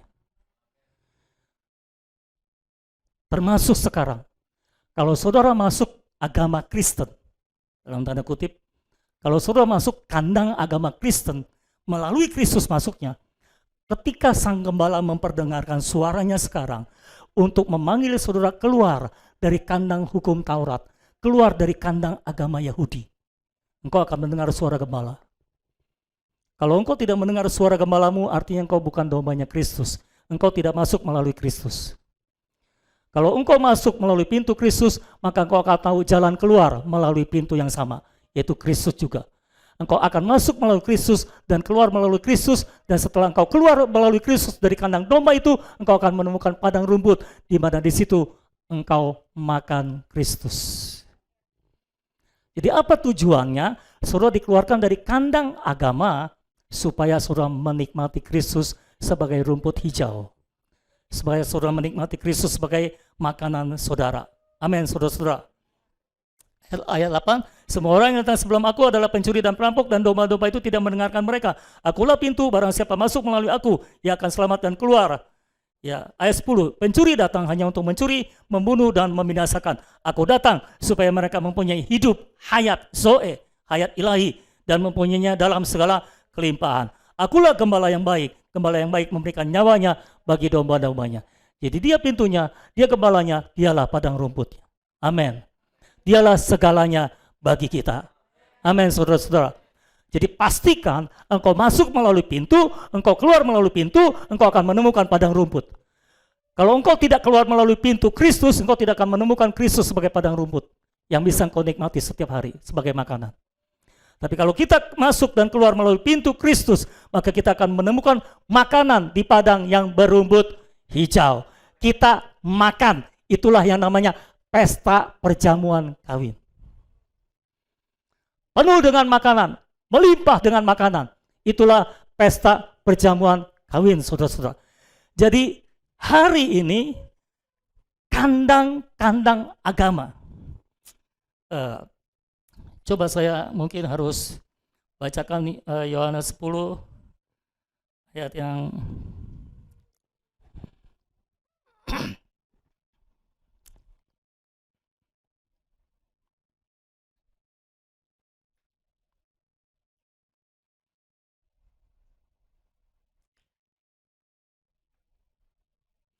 ayat yang ke-16. Ayat yang ke-16 Yohanes 10. Ada lagi padaku domba-domba lain yang bukan dari kandang ini. Domba-domba itu harus kutuntun juga, dan mereka akan mendengarkan suaraku, dan mereka akan menjadi satu kawanan dengan satu gembala. Apa maksudnya dari kandang-kandang yang lain? Inilah kandang-kandang agama yang non-Yahudi. Perhatikan baik-baik, di hadapan Tuhan, agama itu cuma dua. Agama Yahudi dan non-Yahudi. Agama Yahudi dan agama bukan Yahudi. Jelas?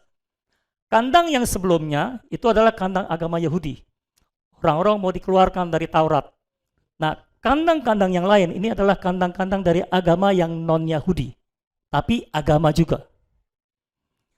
Domba-domba itu harus dikeluarkan juga oleh Tuhan Yesus supaya orang dari agama Yahudi dan non-Yahudi menjadi satu kawanan dengan satu gembala. Kita adalah orang-orang yang beragama dari non-Yahudi. Betul? Dan kita sudah menjadi satu kawanan dengan orang-orang yang agama Yahudi dulu dan menjadi dengan satu gembala, yaitu Yesus Kristus. Jadi baik orang Yahudi maupun orang non-Yahudi tidak ada lagi perbedaan. Karena dari dulu sampai sekarang selalu ada perbedaan. Ya, mereka sebut mereka umat Allah dan kita kafir. Tapi di dalam Kristus tidak ada lagi kafir, tidak ada lagi yang non-kafir. Semua adalah kita umat Allah menjadi satu kawanan dengan satu gembala. Jadi tujuan Tuhan Yesus adalah mau memanggil semua orang yang ada di dalam kandang agama untuk keluar dari kandang agama untuk masuk ke dalam pesta perjamuan kawin. Di mana mereka bisa menikmati makanan yaitu Kristus sendiri setiap hari. Itu tujuan Tuhan. Saya berdoa saudara mendengar suaranya. Saudara mendengar suaranya untuk keluar dari kandang agama saudara. Supaya saudara dibebaskan dari kandang agama dan saudara bisa menikmati Kristus sebagai rumput hijau saudara. Perhatikan baik-baik. Satu-satunya hal yang membuat saudara tidak bisa menikmati Tuhan setiap hari adalah kandang agama. Satu-satunya hal yang membuat saudara terblok untuk menikmati Kristus setiap hari sebagai makanan, sebagai segala-galanya dalam hidup saudara adalah ketika saudara masih ada dalam gunggungan konsep pikir agama. Baca Alkitab, semua dalam konsep pikir agama. Kamu harus lebih benar daripada orang Farisi. Wah, aku harus bangun jam 3 pagi. Itu konsep agama. Tapi kalau kita memakai konsep ilahi, konsep rohani, maka segala sesuatu yang kita baca akan membawa kita kepada Kristus. Akan membuat kita lebih menikmati Kristus lagi. Oke? Nah itu kandang agama. Sekarang orang umat kerajaan diumpamakan sebagai perjamuan kawin. Itu ada di dalam Matius pasal 22. Ayo kita baca dengan cepat. Ini perikopnya ayat 1 sampai ayat 14. Saya cepat-cepat nggak apa-apa ya. Saudara bisa ngikuti kan? Tolong kencangkan sabuk pengaman saudara. Lalu Yesus berbicara pula dalam perumpamaan kepada mereka. Hal kerajaan sorga seumpama seorang raja yang mengadakan perjamuan kawin untuk anaknya. Siapakah raja itu? Allah Bapa. Perjamuan kawin untuk anaknya, Yesus Kristus. Yang menyuruh hamba-hambanya memanggil orang-orang yang telah diundang ke perjamuan kawin itu, tetapi orang-orang itu tidak mau datang. Yang menyuruh pula hamba-hamba lain, pesannya, katakanlah kepada orang yang diundang itu, sungguh pun hidangan telah kusediakan lembu-lembu jantan dan ternak piaraanku telah disembelih, semuanya telah tersedia, datanglah ke perjamuan kawin ini. Jadi Allah sudah menyiapkan sebuah pesta perjamuan kawin dan mengundang orang-orang yang mau diundangnya. Ini bicara tentang mengundang orang-orang Yahudi keluar dari kandang agama untuk masuk perjamuan kawin. Jadi Injil pertama-tama ditujukan kepada orang Yahudi. Makanya kalau saudara baca di dalam kitab-kitab Injil, murid-murid tidak pernah disuruh untuk memberitakan Injil keluar Yahudi. Bahkan Tuhan sendiri bilang, aku diutus kepada orang-orang Yahudi. Jadi undangan Injil pertama kali ditujukan kepada orang-orang Yahudi. Tuhan bilang makanan sudah siap semua. Ya, lembu-lembu jantan dan ternak piaraanku telah disembelih. Apa itu lembu jantan ternak piaraan? Penebusan Kristus telah disembelih. Ini Kristus yang telah disembelih untuk menjadi makanan bagi kita. Itu makanan kita, Kristus yang telah disembelih. Darahnya untuk menebus, dagingnya untuk dimakan. Tuhan bilang, dagingku adalah benar-benar makanan dan darahku adalah benar-benar minuman. Amin. Ya, ayat 5. Tetapi orang-orang yang diundang itu tidak mengindahkannya. Ini orang Yahudi. Ada yang pergi ke ladangnya, ada yang pergi mengurus usahanya, macam-macam alasannya. Dan yang lain menangkap hamba-hambanya itu, menyiksanya dan membunuhnya. Ketika Rasul beritakan Injil kepada mereka, ada yang disisa, ada yang dibunuh oleh mereka. Maka murkalah raja itu, lalu menyuruh pasukannya ke sana untuk membinasakan pembunuh-pembunuh itu dan membakar kota mereka. Ini adalah nubuatan untuk dibakarnya kota Yerusalem. Dan ini terjadi pada tahun 70 Masehi, di mana kekaisaran Roma menghancurkan Yerusalem, membakar semuanya habis, ya saudara, karena penolakan mereka terhadap Injil. Apaan? Sesudah itu ia berkata kepada hamba-hambanya, perjamuan kawin telah tersedia, tetapi orang-orang yang diundang tadi tidak layak untuk itu. Mereka dianggap tidak layak karena menolak undangan Injil. Saya harap di tempat ini tidak ada seorang pun yang menolak undangan Injil dari Tuhan. Sebab itu pergilah ke persimpangan-persimpangan jalan dan undanglah setiap orang yang kamu jumpai di sana ke perjamuan kawin itu. Maka pergilah hamba-hamba itu dan mereka mengumpulkan semua orang yang dijumpainya di jalan-jalan, orang-orang jahat dan orang-orang baik, sehingga penuhlah ruangan perjamuan kawin itu dengan tamu. Perhatikan baik-baik, yang diundang ada orang-orang jahat, ada orang-orang baik. Tapi semua masuk perjamuan kawin itu. Itu menunjukkan bukan berdasarkan Taurat tapi iman. Bukan berdasarkan mereka berbuat baik atau berbuat jahat, tapi mereka menerima atau tidak Kristus. Jelas ya saudara ya? Oke. Ayat 11. Ketika raja itu masuk untuk bertemu dengan tamu-tamu itu, ya. Jadi ini adalah undangan untuk orang yang non-Yahudi, udah berpindah dari Yahudi kepada orang yang non-Yahudi. Makanya semua masuk, pemungut cukai, semua orang berdosa, ya itu masuk, diundang. Mereka menerima undangan itu. Ayat 11, ketika raja itu masuk untuk bertemu dengan tamu-tamu itu, ia melihat seorang yang tidak berpakaian pesta. Nah ini perhatikan. Ia berkata kepadanya, hai saudara, bagaimana engkau masuk kemari dengan tidak mengenakan pakaian pesta? Tetapi orang itu diam saja. Lalu kata raja itu kepada hamba-hambanya, ikatlah kaki dan tangannya dan campakkanlah orang itu ke dalam kegelapan yang paling gelap. Di sanalah akan terdapat ratap dan kertak gigi, sebab banyak yang dipanggil, tetapi sedikit yang dipilih. Jadi ceritanya gini saudara, kita semua diundang dalam perjamuan kawin oleh Injil Kristus. Ketika kita masuk ke dalamnya, kita bisa menikmati semua makanan yang sudah disediakan, yaitu karya penebusan Kristus. Itu anak domba yang telah disembelih itu. Ya, darahnya untuk menebus kita, dagingnya untuk menjadi makanan kita. Kita bisa menikmati penebusan Kristus. Kita bisa makan Kristus dengan segala kekayaannya saudara-saudara. Tetapi pada akhir cerita dalam pesta itu, Tuhan akan ngecek apakah kita pakai pakaian pesta atau tidak. Apa itu pakaian pesta yang dimaksud? Pakaian pesta, kalau menurut Wahyu pasal 19 ayat 7 dan 8, ini adalah perbuatan benar orang-orang kudus. Wahyu pasal 19 ayat 7 sampai 8, marilah kita bersuka cita dan bersorak-sorai dan memuliakan Dia, karena hari perkawinan anak domba telah tiba. Jadi ini ujung dari perjamuan kawin yang kita alami sekarang, ujungnya itu perjamuan kawin anak domba. Di sanalah kita akan menikmati Kristus sampai pada puncaknya. Itu sebabnya kalau hari ini saudara tidak bisa menikmati Kristus dalam kadar tertentu, saudara akan mengalami kesulitan di sana, karena di sana kenikmatan akan Kristus sangat luar biasa. Oke, bisa kita lanjut? Dan kepadanya dikaruniakan supaya memakai kain linen halus yang berkilau-kilauan dan yang putih bersih. Linen halus itu adalah perbuatan-perbuatan yang benar dari orang-orang kudus. Jadi pada perjamuan kawin anak domba, kita tidak sekedar makan Kristus, menikmati Kristus, tapi harus memakai pakaian pesta. Berasal dari manakah pakaian pesta itu? Berasal dari Kristus yang kita nikmati setiap hari. Kalau kita menjadikan Kristus sebagai makanan kita, maka sekali waktu dia akan menjadi pakaian pesta kita. Apa itu pakaian pesta? Perbuatan benar dari orang-orang kudus. Perhatikan baik-baik, ketika Alkitab bicara tentang pakaian, ini bicara tentang kebenaran yang terekspresi keluar. Itu pakaian. Pakaian kan di luar kan? Jadi kalau kita pakai pakaian yang bagus, orang kan, wih kamu cantik benar hari ini, gitu kan. Kayak kebenaran terekspresi dari dirinya gitu loh. Bagus gitu, karena pakai pakaian pesta, saudara-saudara. Jadi pakaian itu tidak lain dan tidak bukan adalah Kristus sendiri sang kebenaran. Hanya dialah sang kebenaran. Jadi kalau kita mau mengekspresikan kebenaran, artinya kita mengekspresikan Kristus sang kebenaran.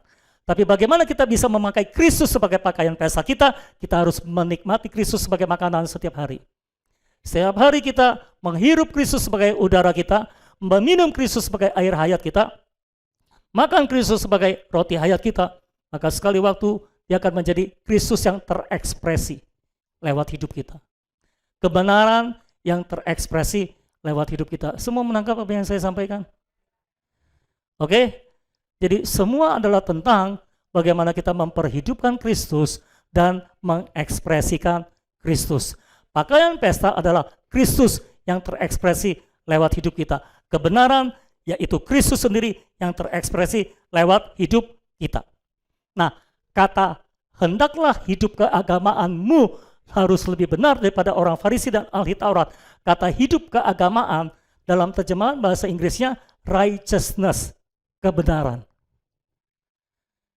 Jadi kebenaranmu harus lebih benar daripada orang Farisi dan ahli Taurat. Artinya, kamu harus memakai pakaian pesta. Kebenaran, yaitu Kristus sendiri.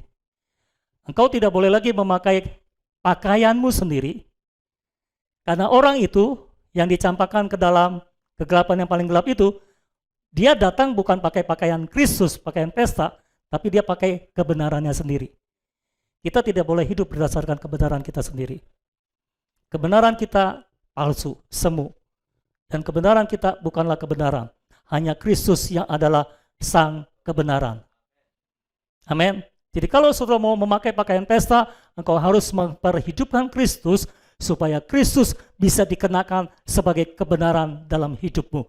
Sehingga yang terekspresi lewat hidup saudara adalah Kristus sang kebenaran, bukan kebenaranmu sendiri. Karena Tuhan akan melihat kamu pakai pakaian dirimu sendiri atau pakai pakaian Kristus. Kalau pakai pakaian Kristus, kamu layak masuk perjamuan kawin anak domba, kamu menikmati Kristus sampai pada puncaknya.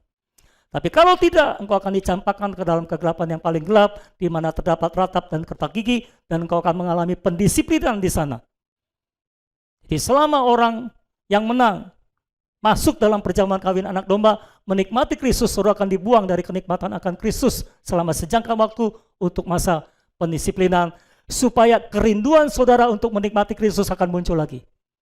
Terkadang orang perlu mengalami pendisiplinan supaya merasa merindukan Kristus, menikmati Kristus.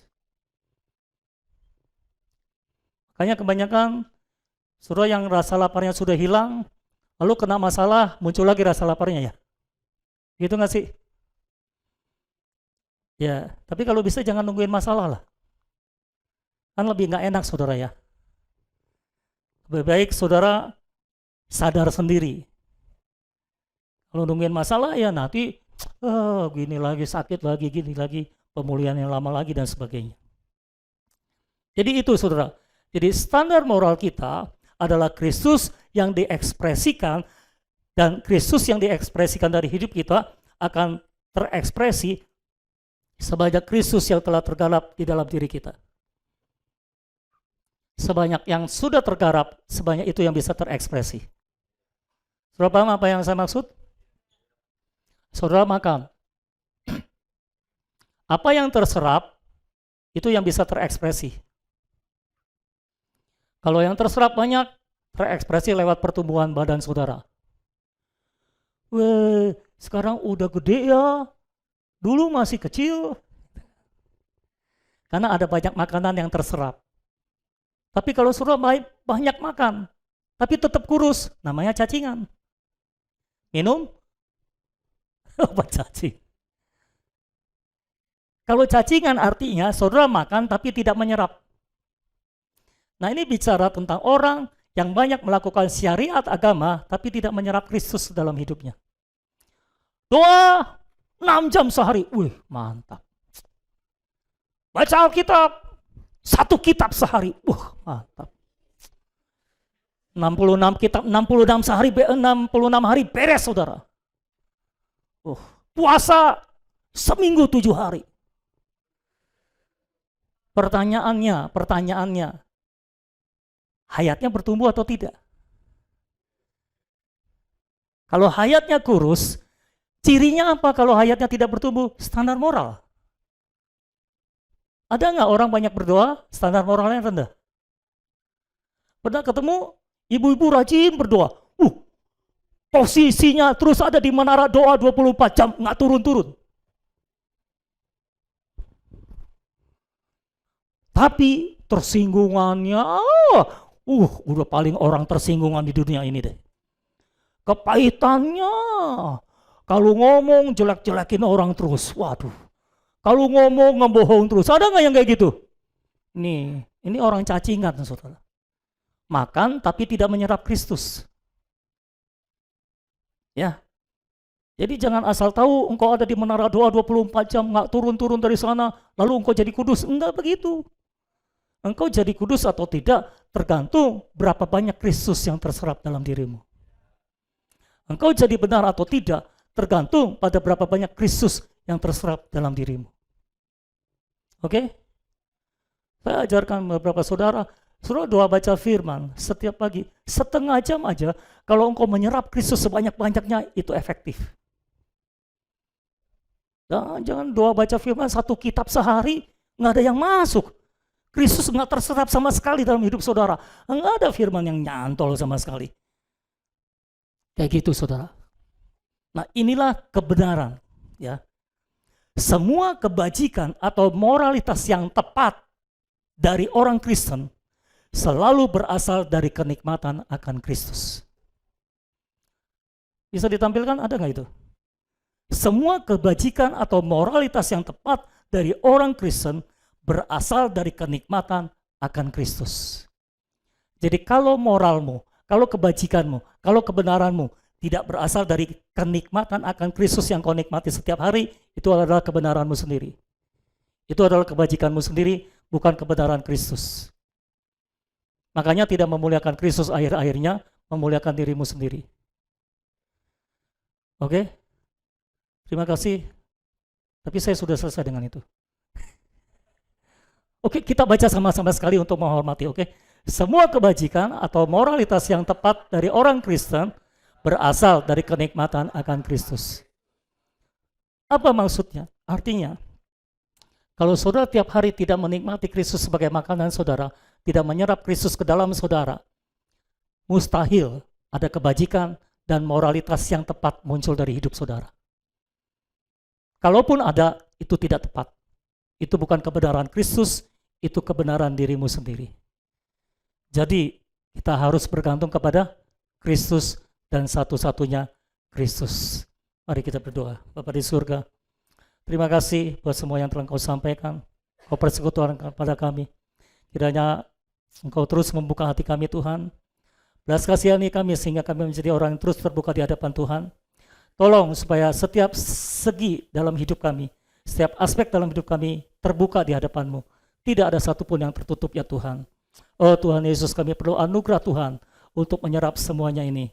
Bila Kristus yang diberitakan akan terserap sepenuhnya ke dalam kami, sehingga kami benar-benar menikmati Kristus sebagai makanan, pulang dari tempat ini kami dikenyangkan secara luar biasa, dan kami menggarapkan Kristus itu dan mengekspresikan Kristus itu melalui hidup kami. Tuhan, kami mau menikmati Engkau sebagai makanan, kami mau percaya dan menerima Engkau ke dalam kami, dan kami akan hidup oleh Engkau. Itulah prinsip iman. Kami bersyukur buat semua yang Kau sampaikan. Tolong dalam persekutuan kami yang selanjutnya, Engkau berkati dan Engkau jamah kami semua. Alirkan hayat-Mu melalui kami Tuhan, sehingga kami semua bertumbuh di dalam hayat Allah yang meninggikan, menyempurnakan standar moral dalam hidup kami. Dalam nama Tuhan Yesus kami berdoa. Amin. Amin. Silakan kalau ada yang mau share atau bertanya dengan cepat.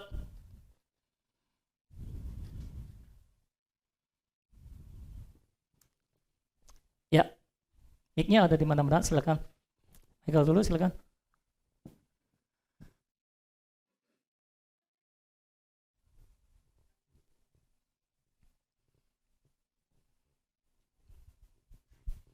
Ya, tadi ada satu kalimat ya yang menginspirasi saya.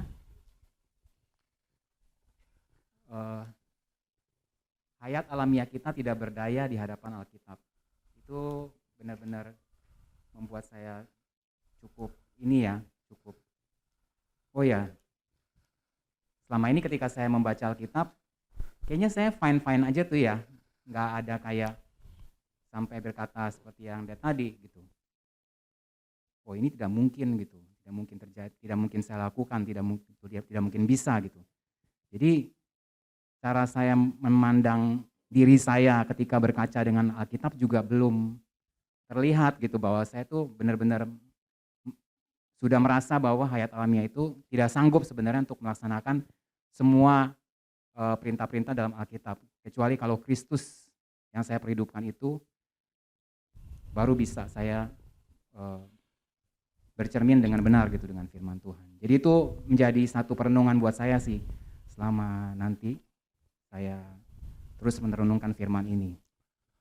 Kemudian yang tadi kandang domba versus perjamuan, saya jadi mengerti gitu jalan cerita yang sebenarnya. Jadi ketika saya terima Tuhan Yesus pertama kali, ketika saudara dan saya ya terima Tuhan Yesus pertama kali, kita masuknya bareng ya sama dengan pintunya Kristus gitu. Dan kita masuk kandang domba. Tapi dalam perjalanan entah kenapa kita tetap terjebak dalam kandang domba itu, tidak bisa keluar ke padang rumput. Ya karena kita tidak melewati pintu itu yaitu Kristus, tapi kita tetap ada di kandang agama itu. Makanya ketika diajarkan makan Kristus, atau sebelum kita melakukan segala sesuatu kita harus mengontak Kristus dulu, itu saya baru mengerti alasannya, karena memang kita harus melewati Kristus. Jadi kalau kita tidak mengontak Kristus, artinya kita melewati pintu yang lain. Gak heran ketika kita melakukan semua aktivitas agamawi itu, kita tetap berada di kandang agama. Gak pernah kayak menikmati padang rumput yang hijau itu, kayak merasa terbeban, merasa berat gitu ya. Tapi ketika kita mengontak Tuhan, lalu kita ada di dalam roh, lalu kita melakukan semua aktivitas agama itu, sebenarnya kita sedang keluar melalui pintu itu. Makanya kita disebutnya tuh kayak menikmati aktivitas agama tersebut, bukan menjadi beban gitu. Kita seperti makan, kita seperti perjamuan, sehingga kita menikmati hasilnya dan kita merasa kenyang.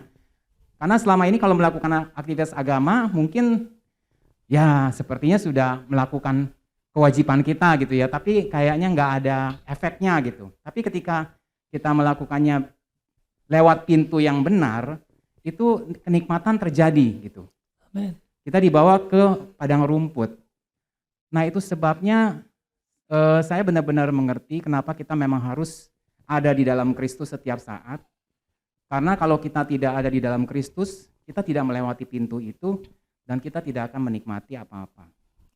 Dan saya juga jadi semakin paham juga bahwa memang Tuhan tuh datang ke dunia ini, kenapa dia mau menyelamatkan kita dari kandang agama, supaya kita bisa menikmati perjamuan, karena memang pada dasarnya Tuhan ingin membuat kita menikmati Dia gitu. Amin. Jadi Dia maunya tuh kita senang, bukannya berat hidup ini. Jadi selama kita masih melewati pintu yang salah, pintu agama, kita akan tetap berada di kandang domba itu.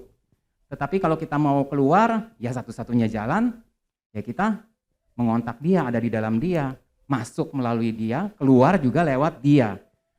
Jadi masuknya benar, keluarnya benar. Kalau selama ini masuknya benar tapi keluarnya salah, ya sekarang kita sudah tahu bahwa keluarnya adalah melalui Kristus juga. Kemudian ketika kita keluar, kita juga menikmati Kristus juga.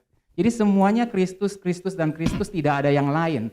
Selama itu kita lewatin yang lain, itu tidak ada. Tadi juga pemimpin pujian udah bilang, Tuhan sudah melepaskan kita dari kuasa kegelapan, di luar Kristus itu adalah kegelapan. Jadi semuanya ada di dalam Kristus. Kalau di luar Kristus semuanya jadi gelap. Kalau di luar Kristus semuanya jadi berat. Amen. Cuma di dalam Kristuslah kita bisa mendapatkan kenikmatan. Amin. Amin. Jadi saudara harus cek cara hidup keagamaan saudara setiap hari. Itu saudara ada dalam suasana kandang domba atau pesta perjamuan. Ya, seharusnya saudara terus ada dalam suasana pesta perjamuan. Kalau saudara terus lincah, merdeka, bebas, bukan terkungkung. Orang kalau dalam kandang itu rohnya terkungkung. Nggak bebas, nggak lincah. Jadi setiap hari roh kita harus bebas, harus lincah, harus lega, harus menang. Itu suasana pesta perjamuan.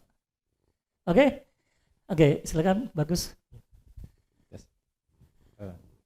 Satu hal yang saya dapat sangat kuat adalah kenikmatan akan Kristus. Itu sangat menancap dalam firman pada saat ini. Kenapa kita berdoa, oh Tuhan Yesus, itu bukan mantra. Tapi itu seperti kita lagi makan sesuatu yang nikmat. Oh enak sekali ya, oh nyaman. Oh, makanya ini waktu hal ini diungkapkan setahun yang lalu ya. Saya belum bisa nangkep terlalu gimana gitu. Kenapa kita doa, oh Tuhan Yesus, oh Tuhan Yesus. Tapi ternyata ini adalah sebuah kenikmatan saudara. Sesuatu yang enak sekali. Tuhan Yesus itu, Kristus itu enak sekali dan Amen. nikmat sekali. Dan itu saya rasakan saat saya berdoa, oh Tuhan Yesus, saya ini sebuah rasa kenikmatan yang sejati. Nah ini ada sesuatu yang dipatahkan juga. Kenapa orang Kristen mencari kenikmatan yang berbeda selain Kristus? Kenapa orang Kristen mencari berkat? Mereka pikir itu kenikmatan, tapi itu bukan kenikmatan. Kenapa orang selalu carinya sehat? Itu bukan kenikmatan. Tetapi yang sejati adalah Kristus. Makanya ini mungkin selama ini kita carinya kesuksesan, berkat, apapun itu yang disebut kenikmatan itu bukan kenikmatan, itu bayangan. Tapi yang semuanya adalah, yang sejati adalah Kristus. Realitasnya adalah Kristus. Puji Tuhan buat firman hari ini. Amin. Amin. Saudara yang para pria yang pernah nggak saudara benar-benar mencapai puncak cinta saudara terhadap istri saudara? Ya, misalnya saudara sedang mencapai puncak cinta saudara terhadap istri saudara. Saudara mencapai puncaknya cinta saudara terhadap istri saudara. Ketika saudara menikmati istri saudara di dalam cinta itu, saudara akan teriak, oh istriku, itu nikmat. Kira-kira dengan Kristus seperti itu. Oh Tuhan Yesus, kita menikmati. Karena kita mencintai Dia. Memanggil namanya, itu nikmat. Kalau kita mencintai Dia. Ya kalau saudara udah gak cinta sama istri, manggil namanya sebel. Iya kan, masalahnya cinta atau enggak gitu kan. Kalau cinta manggil namanya nikmat, iya nggak? Oh istriku gitu kan. Itu cuma ngomong, oh istriku, kita udah kayak melayang kemana-mana itu saudara. Itu kenikmatan cinta. Haleluya. Silakan. Ya, kalau saya hari ini mendapatkan yang dulu saya nggak pernah mengerti tentang akulah pintu.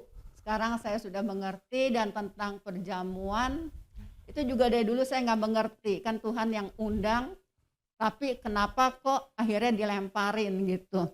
Ya sekarang saya sudah mengerti, dan satu pernyataan yang sangat berkesan pada saya pada hari ini adalah ketika Dasoni tadi katakan Kristus adalah sang kebenaran. Lalu tiba-tiba kok air mata saya mau ngalir gitu. Saya setiap kali ada sesuatu yang menjadi rema dalam hidup saya, itu membuat saya terharu gitu. Ya Kristus sang kebenaran. Lalu di dalam saya berkata, aku tidak melihat apapun dalam hidupmu. Tapi yang aku lihat adalah apakah sang kebenaran itu terekspresi Amin. dalam hidupmu. Amin. Terima kasih. Amin. Amin. Silakan lanjut.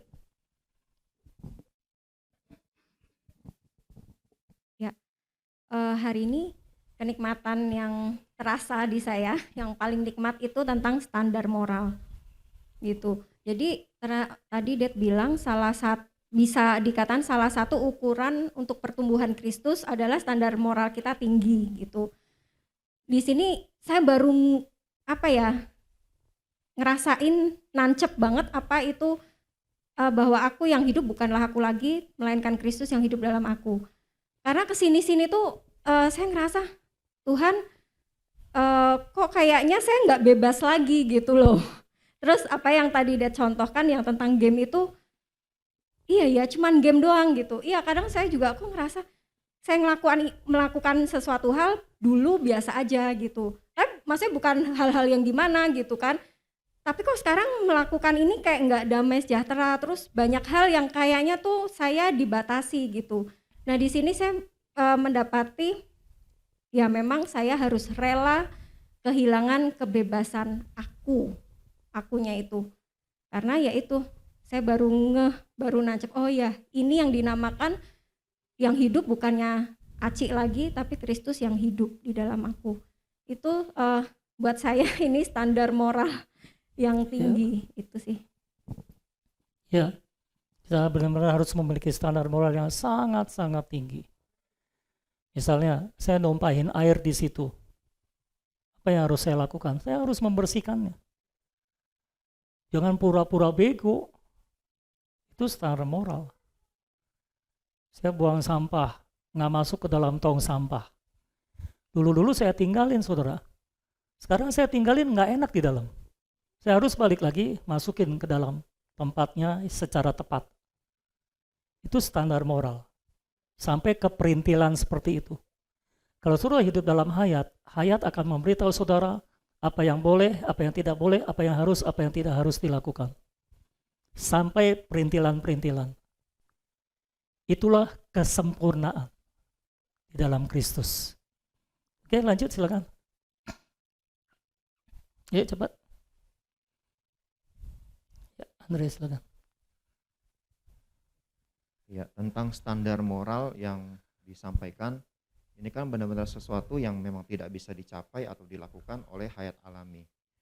Hanya melalui Kristus yang ada di dalam kita itu yang baru bisa terwujud itu.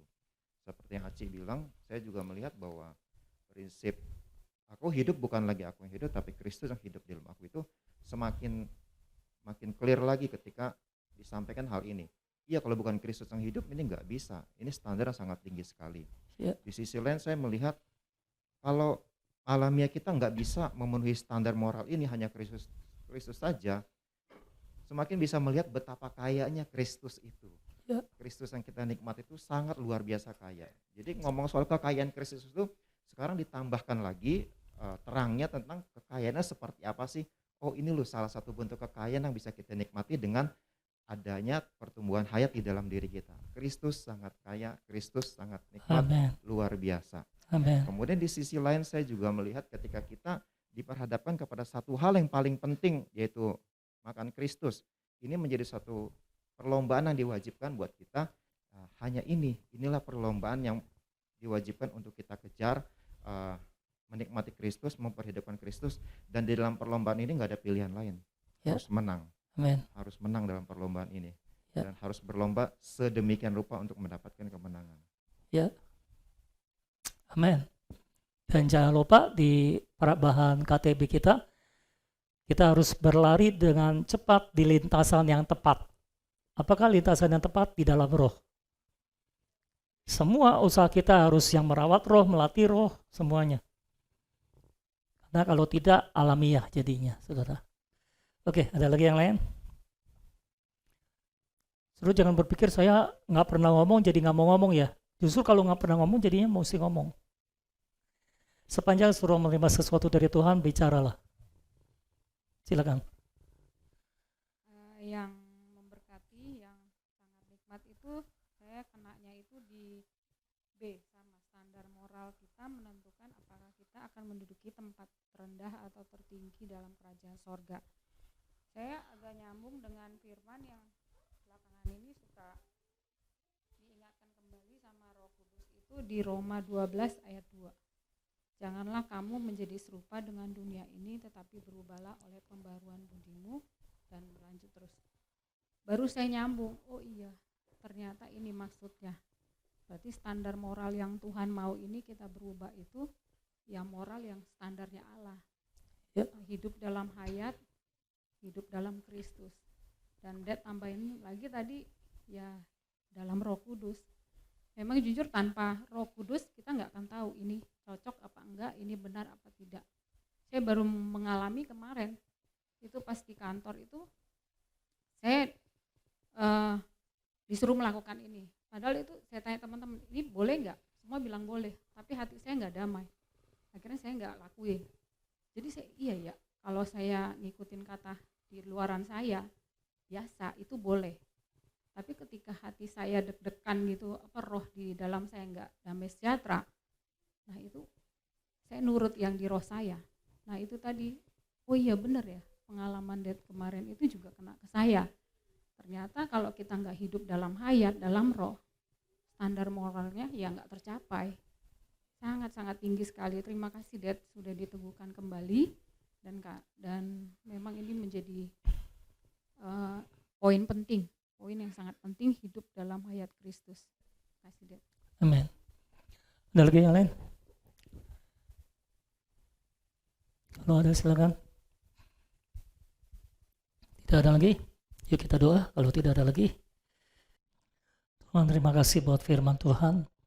Kami percaya Tuhan, firman yang disampaikan akan menjadi roh dan hayat dalam hidup kami Tuhan.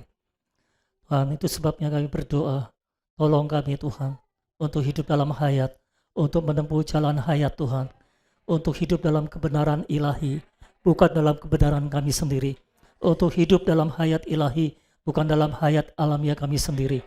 Tuhan Yesus, semakin kami membaca Alkitab, semakin kami diterangi oleh Alkitab, oleh firman-Mu Tuhan, maka kami semakin sadar, hayat alamiah kami benar-benar tidak berdaya Tuhan, melakukan firman Tuhan.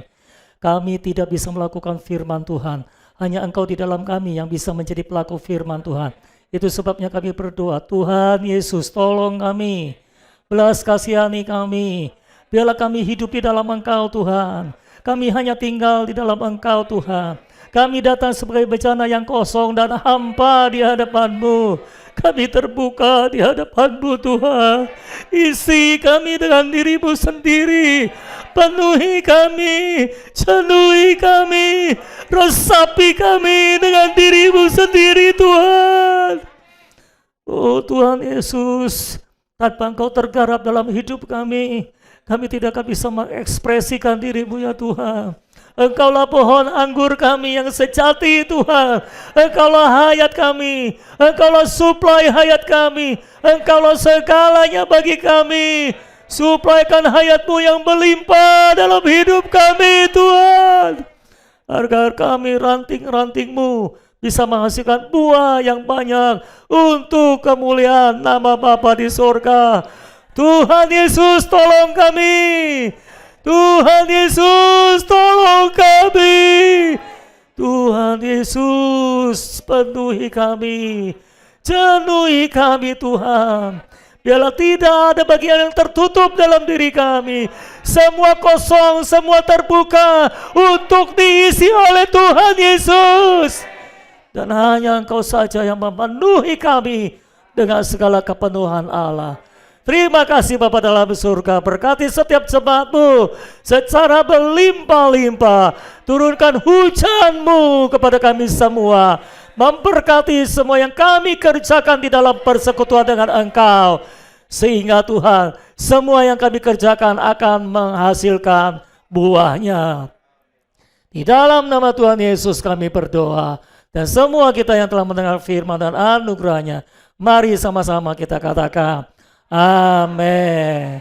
Puji Tuhan. Tuhan memberkati saudara. Selamat siang semuanya.